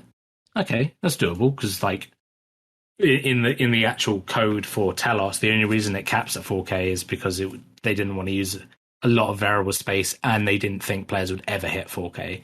There's a comment above it saying caps at 4K. Good luck with a winky face. And we know how that went eventually. It's kind of a callback to what I said earlier. It's like, never underestimate RuneScape players, because they will prove you wrong at every turn. So we were like, okay, let's do an enrage system. All right, let's do different group sizes, because we learned from Solak, right? Solak had either 2-man mode or it had 7-man mode. And then we released scaling mode, and players were like, holy shit, this is awesome. This is fun. Like, I can now go with my mates. Yeah. I don't have to worry if Timmy0217 drops out, because the boss will just scale down now. So we were like, okay, let's take the best part of this. Let's take the best part of this. Let's take the best part of this. Let's not take the worst part of the enrage system, which is the streaking. Let's not take the design that, all your loot gets cut in half when you die. Let's say, okay, players have complained about bad luck and going super dry on bosses, so let's add bad luck mitigation. Let's say, okay, when you get a drop, there's a nice flare, a big, huge animation that we know a player has got on a drop. Let's build that excitement. So we essentially looked at everything we had done over the years, and we said, let's take all the best bits, let's scrap all the worst bits, let's create a story, like a pivotal moment. You're fighting a god. So Zamorak actually came up as an idea way before we even started Elder God Wars. Okay. I remember sitting in a room with Mod Jack. It's weird that his name's Jack, because his name's actually Tim. Mod Jack and Mod Osborne, and going, what if we fight Zamorak? And they were like, oh, yeah, well, And then this was like 2018, 2019. And think about when, this actually came out so early on. So we always knew, like, where we were going. And when it was like, oh, we're doing a fifth boss, and I was always like, I want to do Zamorak. Let's do Zamorak. Like, let's fight a god. And that's the PVMer and you speaking partially as well as the content dev, I'd imagine. Yeah. And then the fifth boss, fortunately, it fell on my lap, mine and Sponge's lap, and obviously an amazing team. Mod Black Witch worked on that. Yeah. Plus a whole host of incredible people. But that's the way we started the design. We said, okay, what do players complain about? What don't they like? What do they like? And then we were like, okay, let's really challenge the players. Let's take these stacking mechanics where you turn on an edict and you can build the boss yourself, essentially. And then when you go into the finale, we say, okay, let's reverse it. So everything you were like, oh, I don't like that one, so I'll start with that one. And then you get into the finale, and it's like, let's flip that on its head and see how you deal with it. And players are now like, oh, okay, well, I have to find balance. And that's the whole theme of the fight, right? You're reenacting the edicts. When anyone thinks of Gothics, they either think of green, a squiggly line, I don't know how to describe what graphics looks like, or they say balance. Yeah, that makes sense. And Zamorak is the god of chaos. I didn't want us to. I wanted us to make something RuneScape hadn't really seen before, and really make Zamorak dark. The chaos magic, the coven, the witches. Mod Sponge and I have an absolute affection for the coven and witch-esques and the Scarlet Witch kind of style from One Division. Love that sort of aesthetic. So we were like, all right, let's double down. Let's do this. Let's make this ritualistic. Let's make them summoning demons. Let's go to Infernus. Let's take all the coolest things, write them on a whiteboard, and just do it. And that's how we approached Zamorak. It was the dream, and to be able to work on something like that and say, okay, like, it's a blank slate. All we have to do is kick Zamorak off the world at the end. That's the only real storyline beat we have to hit. And that's and that was probably easy to do, imagining that, this is a boss fight, the player's going to take it down. As long as he gets sucked away at the end when the edicts go back up, that's the storyline goals accomplished. Exactly. Yeah. Yeah.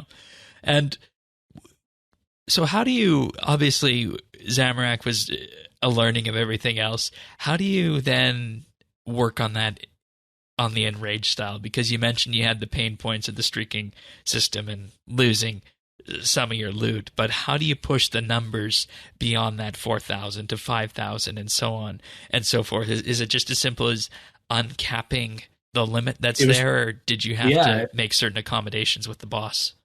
No, essentially it was just making sure that the variable we use for Zamorak's Enrage had enough bits, so space, to go beyond 4K. So we just use a whole variable. And it was easy because of scaling, right? Every time an enrage, a 1 enrage or 2 enrage or 3 enrage is added, every mechanic gets harder.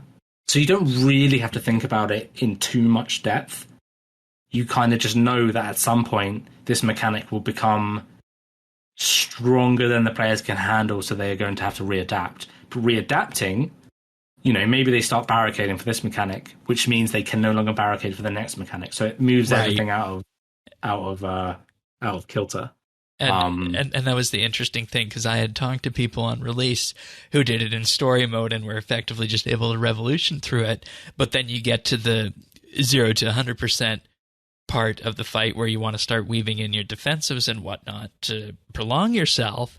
But when you start really pushing in rage, then you get to those key edge cases, as you said, where you have to be perfect on that. And I think from a design perspective, looking at it as we did on the podcast, that's something that really ticked the box for Zamorak in terms of something that I feel that PVM really hadn't done before on RS. So that's positive. The whole edicts and runes and the positive benefits and negative benefits and allowing those to stack and then reversing them made the boss. Because essentially when you strip back the actual mechanics that Zamorak does, is all he does is, okay, here's a big hit.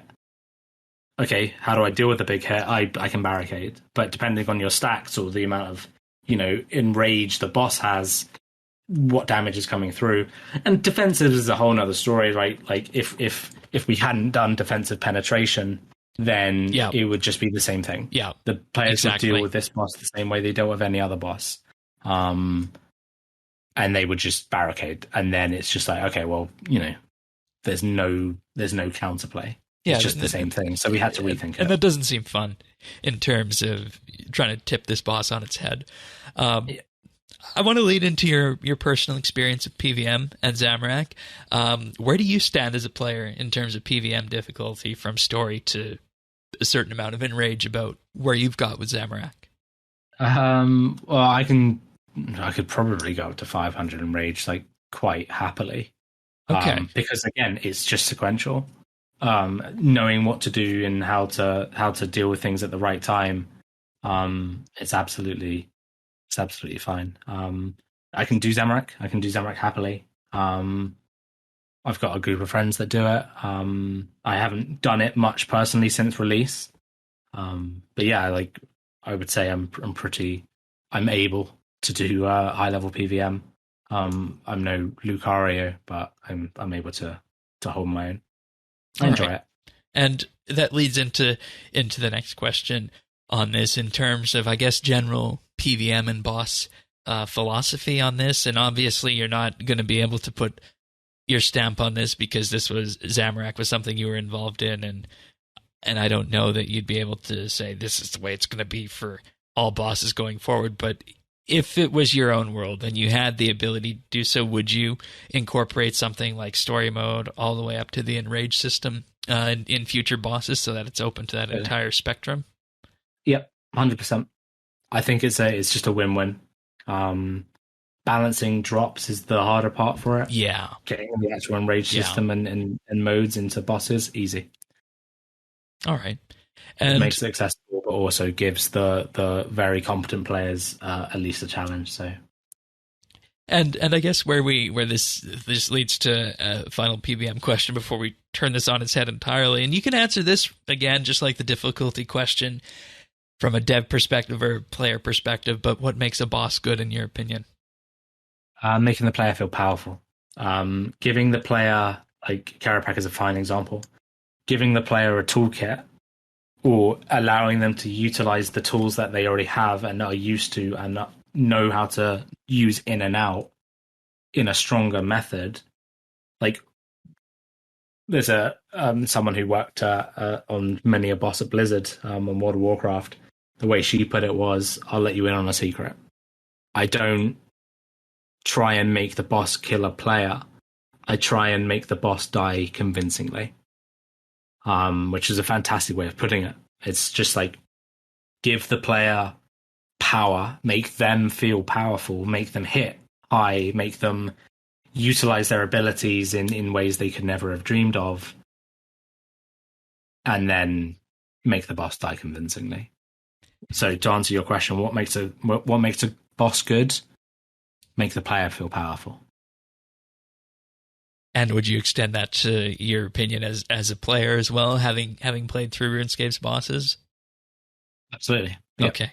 All right. Wonderful. There's nothing greater than absolutely smashing something down and feeling strong and having combos come together and getting lucky procs. It's super cool. All right. And obviously, we do need to touch on everybody's favorite holiday quest, because at the time, this was something that everybody absolutely jumped up and down about when they saw it. But Violet is Blue, and we love Quest Week here at the podcast, and that quest hits so many marks. And this is something that people don't see and maybe don't appreciate about content devs at Jagex, is that one part of the year you can be working on Zamorak, but another part of a different year you're working on Violet is Blue. So how did you get Violet is Blue? Obviously, we talked about the beginnings of AOD, and we talked about the starts of Zamorak, but how did you get Violet is Blue as a project? Was it assigned to you? Did you choose it? So myself and a dev called Mod Days, we were given the project, just hey, do a Christmas. You're doing the Christmas update. And it's like, okay, cool. What do we do? We're very retrospectively, if that's even a word, and we look back and go, okay, what have we done? What have we done wrong? How can we fix it? And we go, okay, well, let's look at Christmas. Players love Christmas events. They love holiday events. Yeah.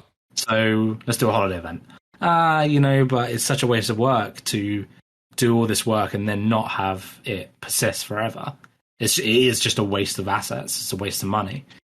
So let's do a quest. And it's like, okay, what do we do? And we kind of just spitball and we're like, what if we have this little, we build a quest for someone. No, we already did that with, Carnelian's Rising. Yeah. And then slowly we sort of just developed and fleshed out this idea.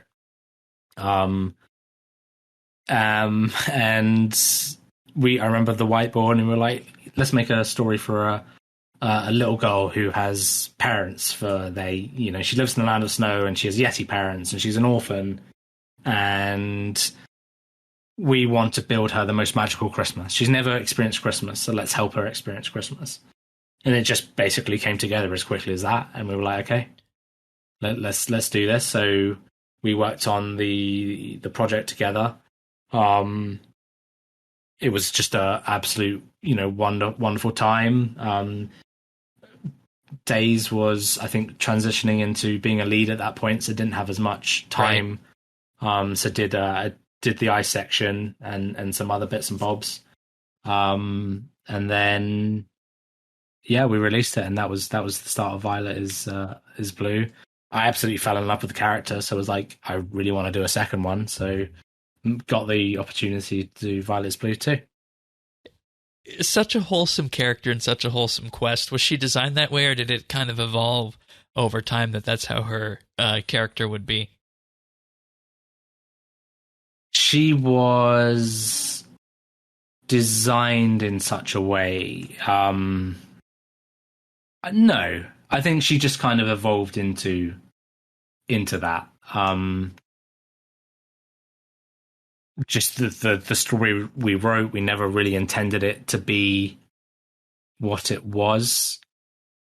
Players just fell in love with this character. We just told a really lovely story, and people resonated with her so well that we were like, okay, we can do that again.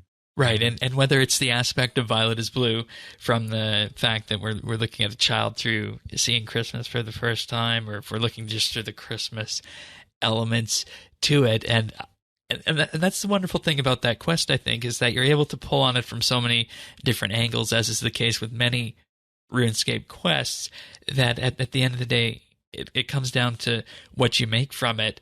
And the interesting part about this is that I think it's a very successful quest because it's able to still evoke those feelings, even if it's not the holiday time of year. And the reason I say that is I talked to a lot of people who just recently played through it on their fresh starts because of the XP reward at the end of it. So they're playing through this in September, October, and they're just taken back to that time in the holiday season when we're not quite there yet. And I think that speaks to the design on that. Do you agree? Yeah, absolutely. It's so secluded, and it touches back on why I think, and I say, Violet should never leave the land of snow, because the magic of her makes sense in her own world, right? Everything she's absolutely blown away by. Oh my god, so it's a wonky Christmas tree. Oh my god, it's a snowman. Oh my god, it's a maple syrup. Like, these things absolutely blow her mind, and then let's say you take her and put her in the desert and she's suddenly on Tasker's back. She's like, what? No, that wouldn't work, would it? She can't comprehend that. But she can't comprehend maple syrup in her own world. So the magic of Violet is her bubble and her understanding of the bubble. And you, as whether, a lot of people, the demographic of RuneScape is a lot older. They're starting to have their own kids now. They're starting to, for me, Christmas was a magical time. I have many siblings, and my parents put in a lot of effort around Christmas for us.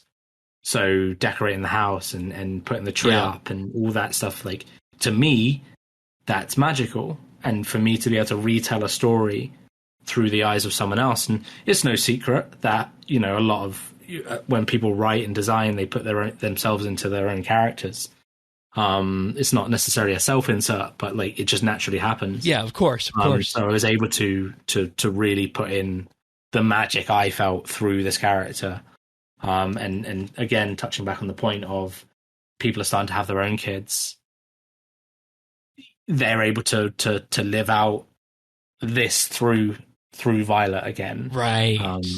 Okay. It's you're able to tell one story from so many perspectives. Like, I had lovely messages on Reddit where a player's like, "Hey, we don't celebrate Christmas here, but it was amazing to learn about Christmas in your country or how you celebrate the holidays. So thank you." Interesting. I really felt, involved in this world and attached, and I understood things and I learned everything. So it was lovely from that perspective. And we look at the quest, of course, and it's hard to imagine getting similar feedback like that from a boss like Zamorak or Solak. Does that make changing gears at all between doing PVM updates and something like a quest difficult or moving out of what you're known for? Obviously, you're known for PVM. Is it difficult to move out of that zone as a developer and designer? It's lovely, to be honest. It's a break. It's downtime. It's hey, I've gone from epic, cosmic, world-ending bosses and elder gods to, hey, I'm back with, my pal Violet, Trevor, and Betty in the Land of Snow, and I'm able to tell a wholesome story. So you can go, as you said, like you can go from quests and death and chaos to just putting up fairy lights, putting up a wreath, decorating a Christmas tree, talking to an imp. I personally love that. It's a breather, it's a break. You don't want to be doing the same kind of content back to back because that's what causes burnout. Yep, makes sense. And whilst you're working on, something like Zamorak, you might be thinking about, hey, I want to do Violet's Blue 3. And like, I would love to. I'd love to. Is that a spoiler? Well, I've been open about it, about wanting to do it. I'd like to teach Violet Halloween. Oh, to do like a Nightmare Before Christmas-esque. So you're still, in the Christmas theme, instead of the Land of Snow, but you're introducing Violet to another holiday event, and would call it Violet's Boo, just to keep with the name. But yeah, that's my goal. I'd love to do it. I've been asking them for years.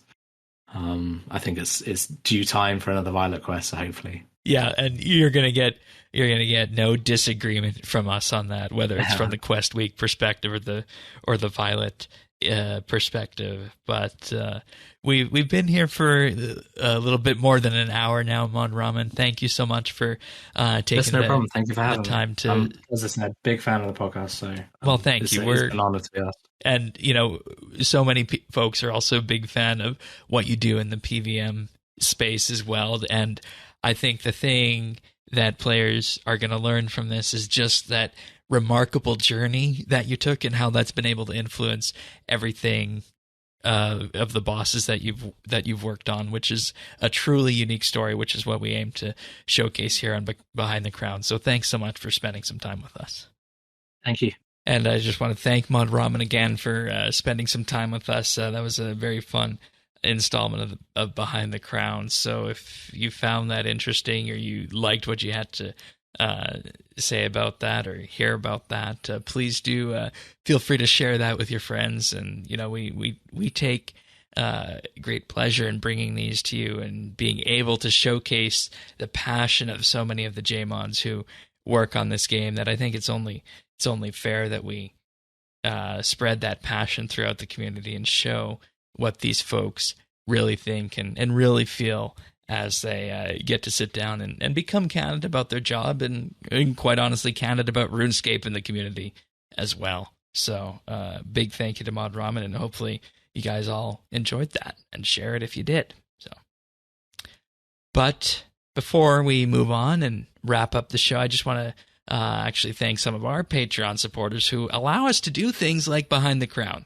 like the monthly bits, like the round tables, and so on and so forth. And this week I'd like to thank Amos Reed, Andrew C., Arvids L., Beekeeper Steve, Big Huge Rat, Bryflex, Chunk the Monk, Diana, Drama Free, Duramax, Elo Matey, Flaws a Man, Free Milk, Jacob G., Jade Gizmo, Jason S., Jeebus, Jesse W., Kesky, Ling01, Mohan V, Nate the Great, Nick G, OTR Gamer, Parnassius, Ricky A, RS Nerdherd, Samuel FL, Skiotan, Scott DS, Shirt Pants, Stub Eve, The Naked Captain, Tim C, Tim M, Tom V, and Zant. Thank you, everybody. Your support truly means the world to us. And if you're wondering what all this is about, you can check us out at patreon.com/RSBANDB. And there you can find the entire back catalog of 50-odd monthly bits. Right now, those are our monthly bonus shows. We're going to be recording next week the monthly bit on holiday events in RuneScape as voted by the Patreon supporters. So if that sounds interesting to you, or maybe you want to access Dailyscape Part 3 or one of our tier lists on skilling or PVM or Dailyscape, you can find out more about that at patreon.com/RSBNB for as little as $1 a month. And in addition to that, you'll be helping fund the cost for hosting and production of RSBANDB Update. We also do have a VIP tier where you'll receive a special Discord chat channel and badge on Discord and a mention on the podcast at the start of the month, plus high-quality stereo versions of the show, in addition to everything else. And if you want to give the ultimate gift, we have the Insider tier, where you receive a shout-out on the podcast each and every week and gain exclusive access to the outtakes we use to make the clip show at the end of the year, which is coming very, very soon now. So that's going to be a fun one this year. And if any of this sounds interesting to you, or you just want to support the podcast, check us out at patreon.com/RSBNB. It truly means the world to us. Thanks so much, everyone. All right.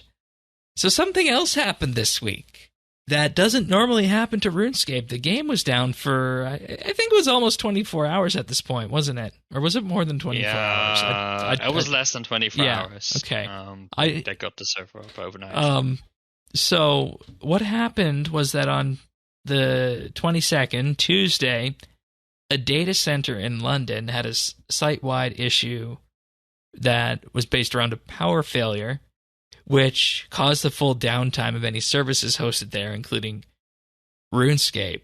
And with this, they brought the services back online on Wednesday at 2:05 GMT. And they said, well, most of the systems have recovered. The login systems have since struggled at times. And they've identified that, and they believe going forward it won't be an issue keeping them stable. And they also say that they've as the recovery continues, the system administrators were automatically alerted to any other outages and can restore these within minutes usually. And they say, however, and this was on Wednesday, this was posted, avoid risky activities in-game in case you log out and find yourself unable to log back in quickly on this. And this took out everything, including the website as well on this, and people, had the idea of, login lockout 2.0, something like that happening, something disastrously happening behind the scenes. But thankfully, I think everybody's been able to get in, and there has been no data loss on that. I know they had to restore something from backup, but I think things have recovered nicely on this. And thoughts? I don't know that I have much to say on this, except that it's good nothing was lost. Yeah, it's interesting. It, of course, always gives an interesting insight in the architecture of companies when something like this goes down. Clearly, there's one data center that's sort of a single point of failure, which is problematic. And I am confident that there are currently very smart people working very hard to figure out a way around that. And hey, just like log and lockout, this is a learning experience to say that, this data center is a point of failure in London, that if this goes down, everything goes down. Yeah. Because you don't think that a data center, like a professional data center, and for folks who aren't aware of what these are effectively big warehouses that are climate controlled that host computer servers that are connected to fast internet connections. Yeah.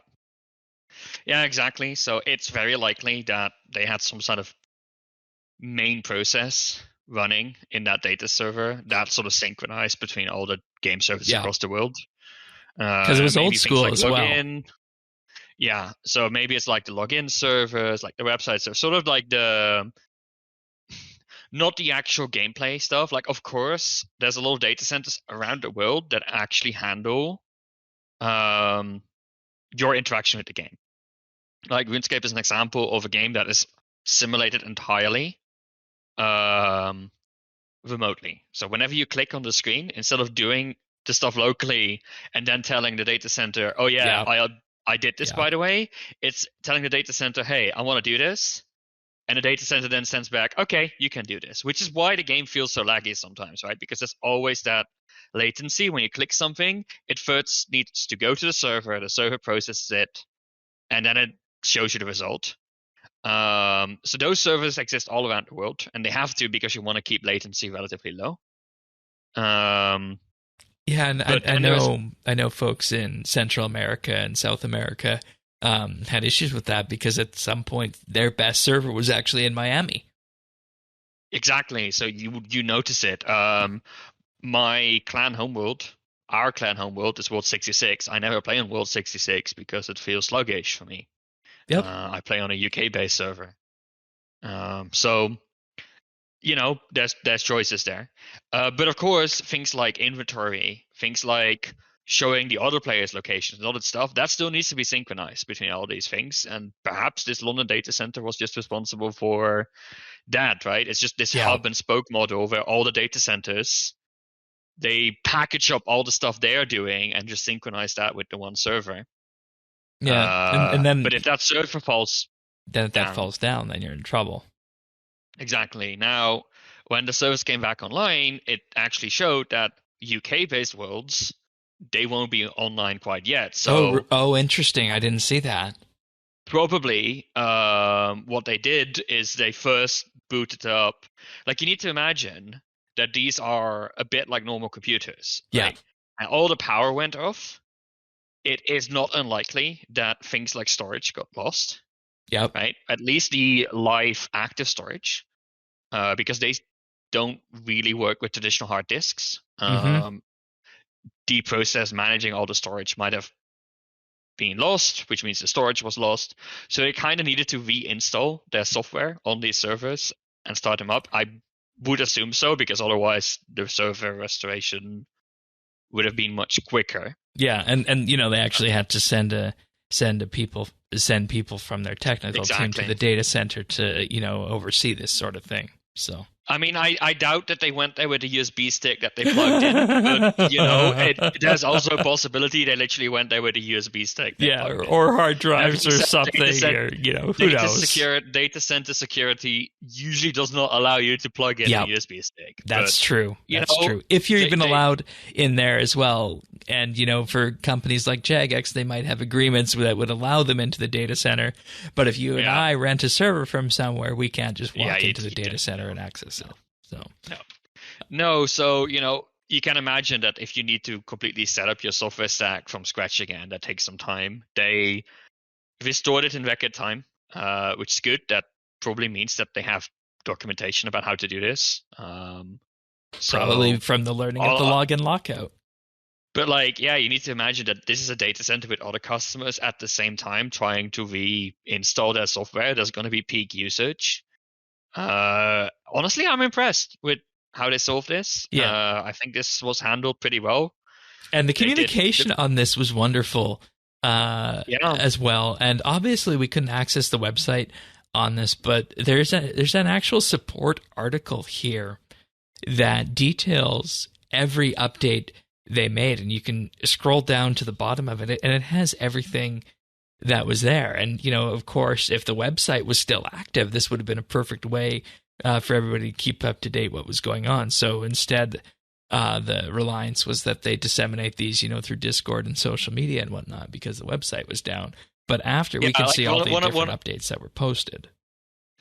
One of the lessons you usually learn when you are having to run applications like this is that your status website, as well as your disaster recovery documentation, should be hosted in a completely air-gapped different place than the rest of your application. And this shows why. Right? So, I mean, honestly, I think I trust Jagex to take the lessons out of this, but I am impressed, honestly, by how quickly and how professionally they resolved this. We're going to get something made good out of this that they promised. And fair enough.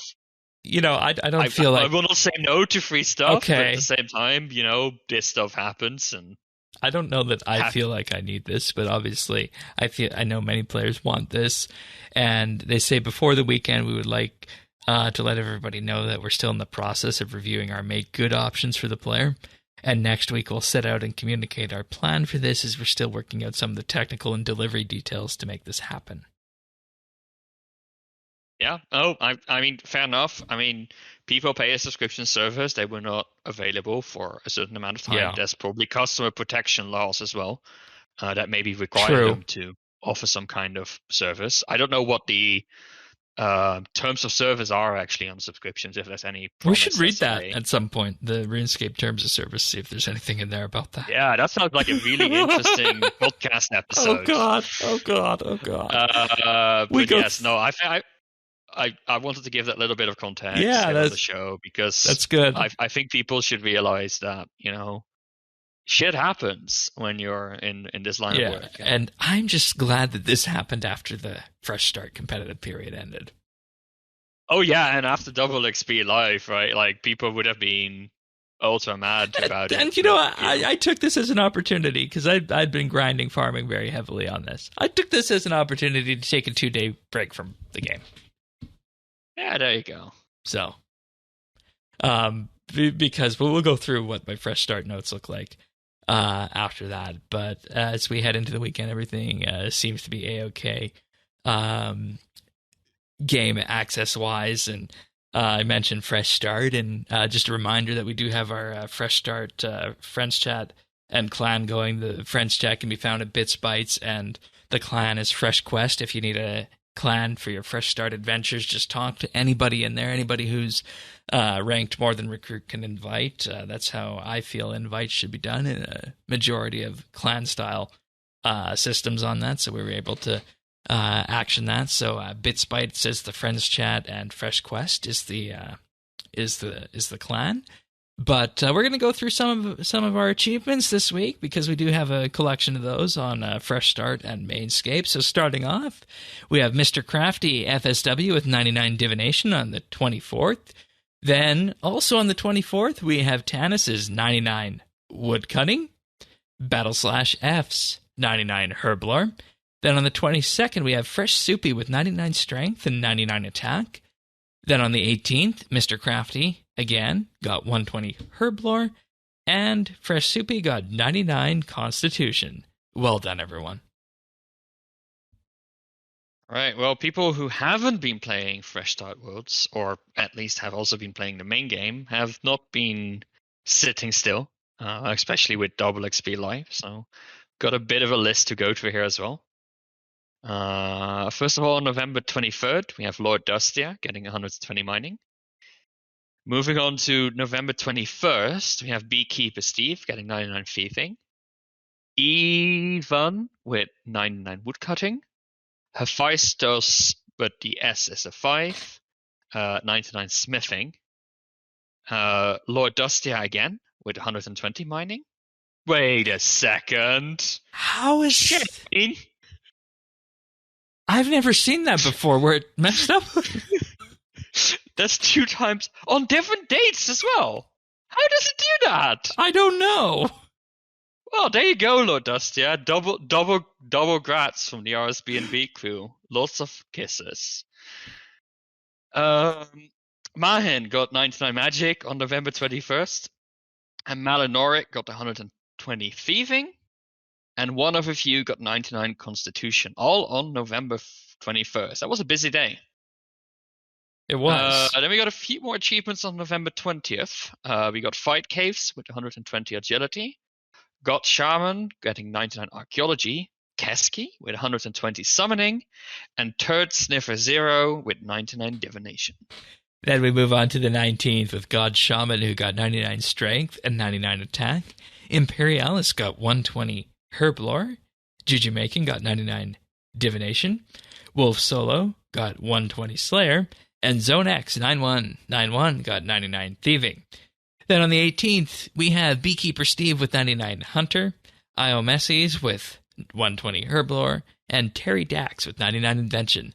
Then wrapping it all up on the 17th, we have Fire Frit with 120 Smithing, and Zone X 9191 with 99 Agility and 99 Slayer. But now it's time to talk about what we've been up to on RS, and I'll jump in with this because I have updates from the Fresh Start front.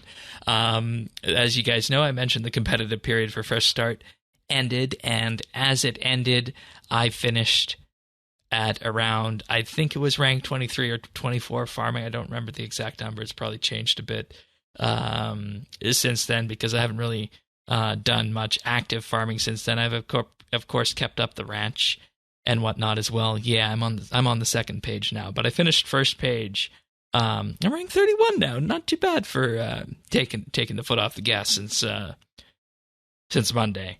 But I definitely finished top 100 for that. Jagex is currently vetting the high score tables, they said, and they'll have a post with all the top 100 people shortly, they said. Then they'll distribute halos after that. So I'm glad that they're vetting that, because, there's been lots of question about, how many skills might have had infiltration by bots and such. So that's wonderful to hear. But aside from that, as I mentioned, after the servers went down, that was I took about a day and a half break from the game on that. And as soon as the competitive period ended on Fresh Start, take a guess what I did. More farming? No, I went to go do the archaeology tutorial. And with the XP modifiers we had, I got level 9 from the tutorial compared to the level 5 that you normally get, which makes sense. And I'm level 43 archaeology right now, and I've restored a grand total of 9 relics. Oh, heresy. I know, and this is the thing with that skill. It's so reliant on the chronotes to get the upgrades and such. The skill actually breaks if you boost it too much, because you're then getting access to things like Everlight and the higher level dig sites, but you still have the soil box that only holds 50 and all of the other base upgrades from it. The only thing you've been upgrading along the way is the Matic. So, and I say this is this is one thing Fresh Start shows us, is that archaeology was a really well-designed skill, to the point where, yes, you can boost it with bonus XP, you can boost it with lamps, you can boost it with in-game events like this, but you're going to suffer from it. So it's that choice, again, that is persistent throughout the entire skill. Do I train archaeology the regular way, or do I boost it and maybe be delayed on some of my upgrades along the way? So I appreciate that in terms of the skills design, and that's an interesting thing that I've been feeling this week. But as I mentioned, up to level 43 archaeology. Right now, I also took some time after the game came up, and I did the quests that lead up to Menaphos, so that's Stolen Hearts, Diamond in the Rough, and Jack of Spades to unlock Acadia trees. So with that, I got myself to 70 woodcutting with the Acadia trees and the bank deposit box that we have. We have a portable bank deposit box that can be used once a day for an hour. So anywhere you are, you don't need to worry about porters. You just dump stuff in and away you go. Really nice on that. So 70 woodcutting. And aside from that, just keeping up the player-owned farm, doing things like mushroom gathering to keep the mushroom people fed. And at this point, I think it's just going to be a nice even split between archaeology and woodcutting, unless something else comes up on my radar. Maybe some divination before the XP modifiers drop, just so I can get some porters going and that sort of thing. But I know lots of people had been using their keys this week since that opened up now, and it completely changes the game, we have to say, on that in terms of XP rates and just what people can do. And it's been really interesting on that front. And I'd imagine Jagex is also seeing this on the XP tables. They're also seeing it on the entire Fresh Start economy from the beginning as well. So the first 8 weeks of Fresh Start were certainly interesting and a learning experience for me, and I bet they were for Jagex as well. So I'm still very much enjoying it. But that's what I've been up to. How about you? I don't think I've logged in the last week. I saw you log in. You did some archaeology.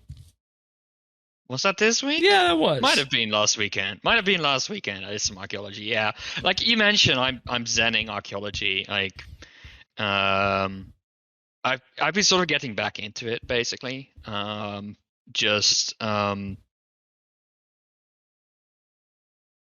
have a bank full of damaged artifacts, and I kind of just want to get rid of it. Yeah, and you're Iron Manning the thing, right? And I'm Iron Manning the thing, so I'm basically gathering a whole bunch of materials. There's a few collections I need to finish, so I was going around grabbing some of the remaining artifacts that I didn't have anymore. But yeah, no, I'm slowly sort of working my way through my bank. It's sort of satisfying seeing your bank clear out, and no, it remains being a really good skill. My goal is basically getting it to 120 before the next skill lands, which should be doable, but we'll see. Yeah, from my understanding of what's been hinted to, it's going to be sometime Q1. Yeah, exactly. Which means I have at least 1 month and at most 4 months. So probably somewhere in between. But we'll see.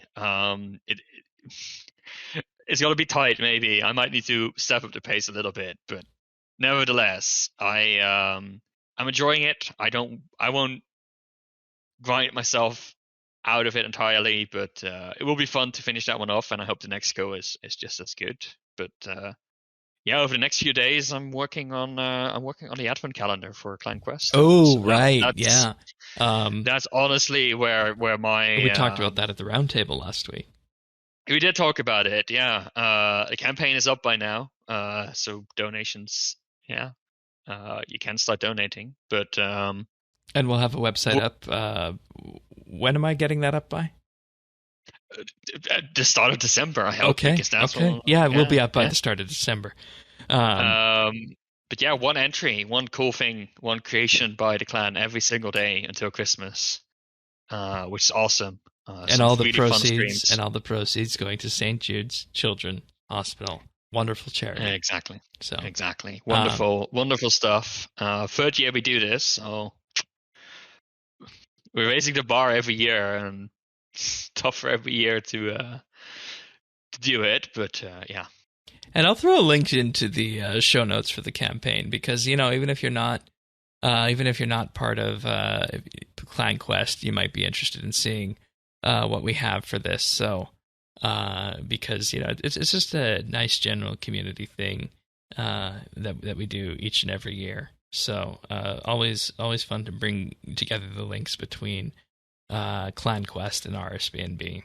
So speaking of the links between Clan Quest and RSBANDB and RuneScape, the RuneScape Thanksgiving stable diffusion animation has been going for about 1,100 seconds, and we're currently still in the queue, 42 of 48. So I'll let this run, and it will still be in the show notes by the time we're done, but it's not anywhere near being done yet. So I believe that wraps us up for this week's episode of RSBANDB Update. Of course, a big, huge thank you again to Mod Ramen for joining us for Behind the Crown, and of course, for you, Sirion, being here on Black Friday, Thanksgiving, to fill in for Tanis and talk about and give us insight on patch notes and data center outages and whatnot. But if you want the podcast delivered automatically to you, the best way to do that is to subscribe. Subscribe on any podcast listener. We're on Apple Podcasts, Spotify, Google, Pocket Casts, Amazon, Stitcher, and more. You can visit update.show/subscribe and just tap on the link of your favorite. We're also on YouTube at youtube.com/RSBANDB. That's where we post the full video versions of the show and the nibbles, short little segments of the show that we're splicing out. And if you like any of these, or you just want to help the channel out, like and subscribe. It greatly means the world to us. And I believe that's it for this week's episode of RSBANDB Update.